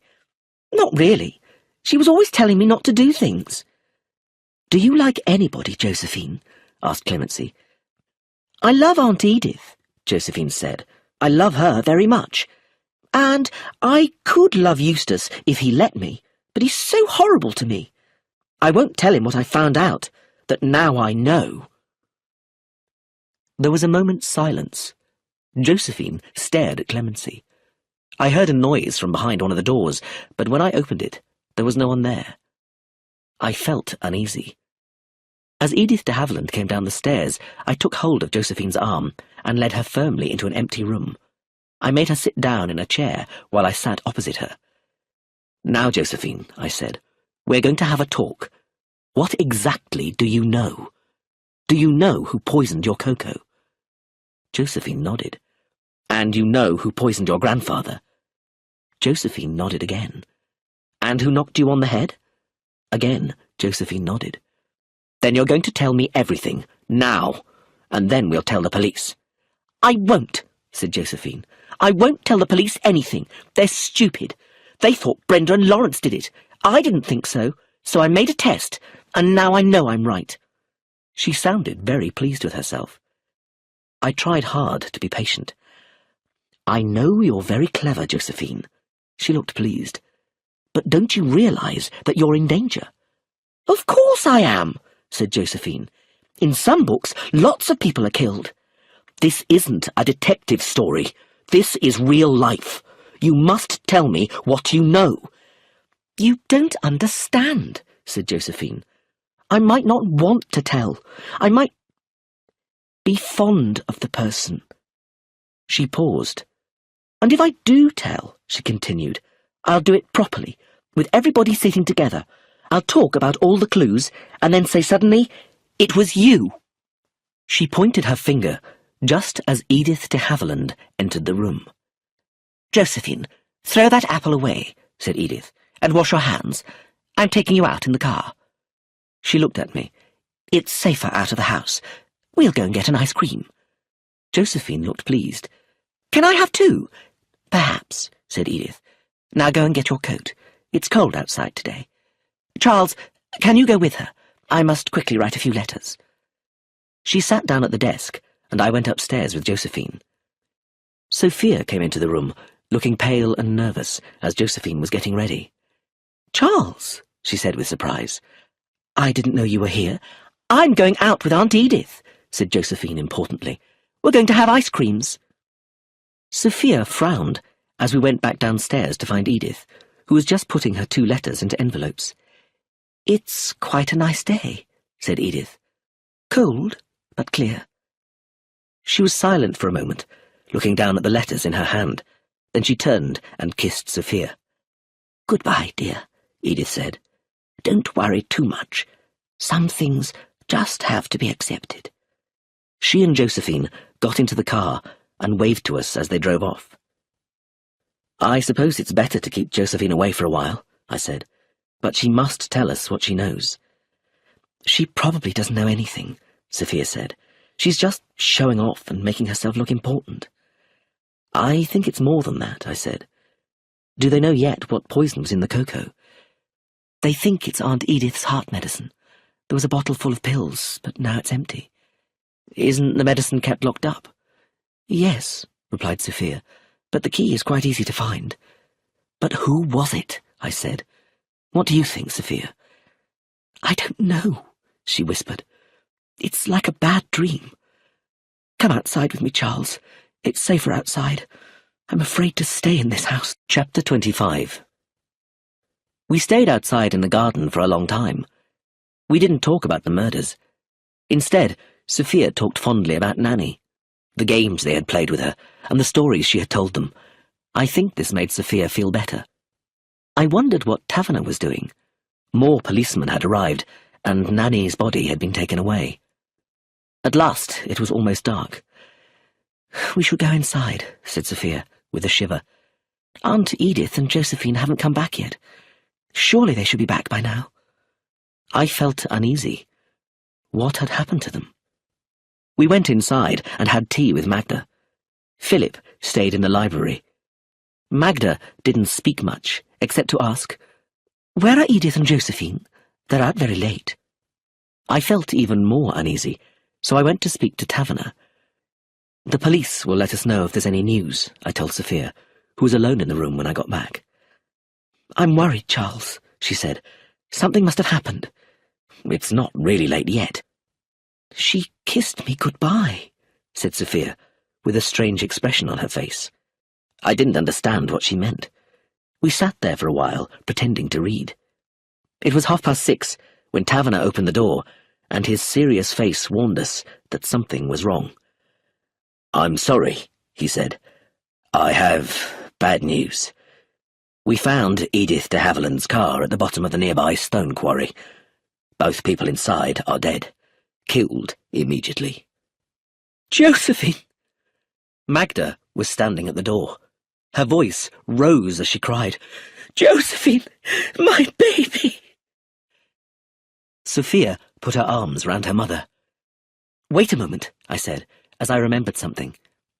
Edith de Haviland had not been carrying any letters when she got into the car. I ran out to the hall and found the letters on the table, half hidden behind a vase. The first letter was addressed to Chief Inspector Taverner, and I stood beside him as he read it. "When you read this letter, I expect I will be dead. I wish to accept full responsibility for the deaths of Nanny and my brother-in-law, Aristide Leonides. I swear that Brenda Leonides and Lawrence Brown are innocent. Dr. Chavas of 783 Harley Street will confirm that I have only a few more months to live. I prefer to end my life in this way and save 2 innocent people from being sent for trial for a murder they did not commit. Edith de Haviland." Sophia, too, read the letter. "Aunt Edith," she whispered. "But why Josephine? Why did she take Josephine with her?" Then, at last, I saw everything clearly. I realized that I was still holding Edith's second letter in my hand. It was addressed to me. I tore the envelope open, and Josephine's little black notebook fell out. I opened it and saw the writing on the first page. "We were wrong, Charles, weren't we?" Sophia whispered. "Aunt Edith didn't do it." "No," I said. "She didn't." "It was Josephine, wasn't it? It was Josephine."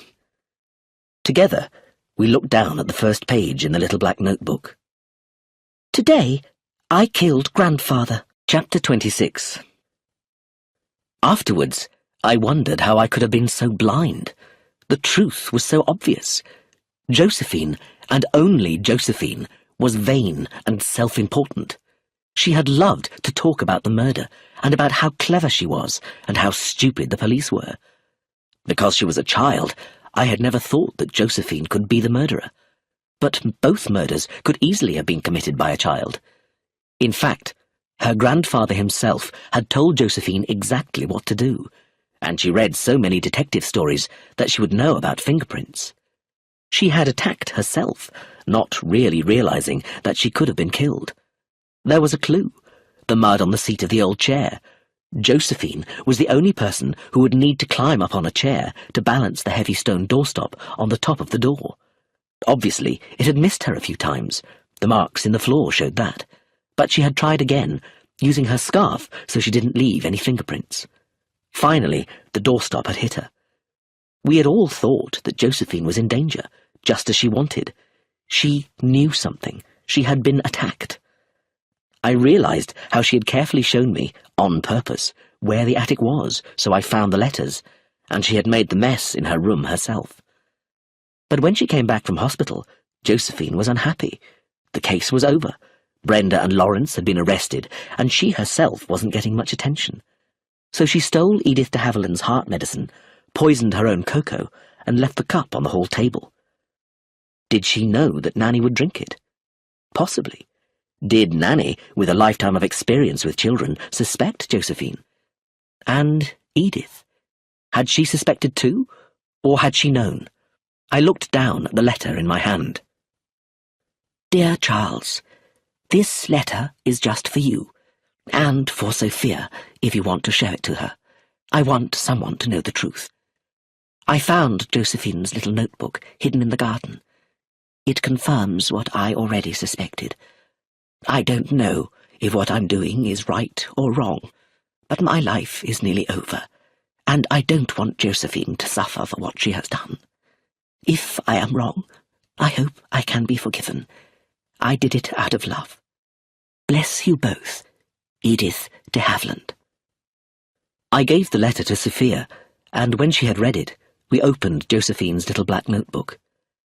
Today I killed grandfather. As we turned to the pages, we saw Josephine's horribly childish motives for murder. Here are the important entries. Grandfather wouldn't let me do ballet dancing, so I made up my mind I would kill him. Then we should go to London to live, and Mother wouldn't mind me doing ballet. I don't want to go to Switzerland. I won't go. If Mother makes me, I will kill her too, if I can get some poison. Eustace made me very angry today. He says I am only a girl and that my detecting is silly. He wouldn't think I was silly if he knew it was me who did the murder. I like Charles, but he is rather stupid.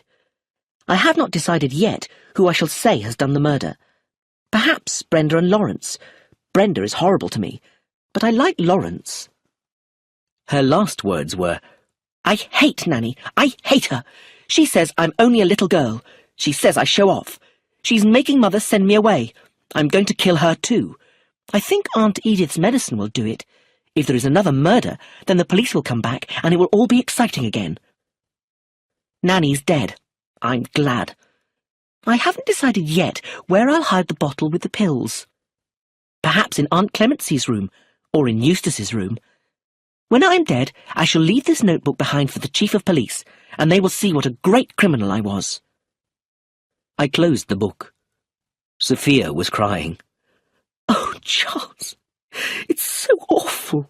She's such a monster, but I also feel so much pity for her. I felt the same. I had liked Josephine, but she had been born with something wrong with her. She was the crooked child of the little crooked house. What would have happened to her, Sophia asked me, if she had lived? I don't know, I said. Perhaps she would have been sent to a special school, or a child's prison. It's better this way, Sophia said with a shiver. But I don't like Aunt Edith taking the blame. It was her decision, I said. I don't suppose anyone will find out. Brenda and Lawrence will be free to go, and there won't be a trial. And you, Sophia, I added, holding her hands. "We'll marry me. We'll go away together, and you won't have to think about your family for a while. You can think about me instead." "Aren't you afraid to marry me, Charles?" said Sophia, looking straight into my eyes. "Not at all," I said. "Why should I be? Poor little Josephine inherited all the worst from your families. But you, Sophia, have inherited the best. Your grandfather thought so, and he, my darling, was always right." "I love you, Charles," said Sophia, "and I will marry you." She looked down at the notebook. "Poor Josephine." "Poor Josephine," I said. "What really happened, Charles?" my father asked me. I never lie to my father. "It wasn't Edith de Havilland," I told him. "It was Josephine." My father nodded his head gently. "Yes," he said. "I thought it was. Poor child."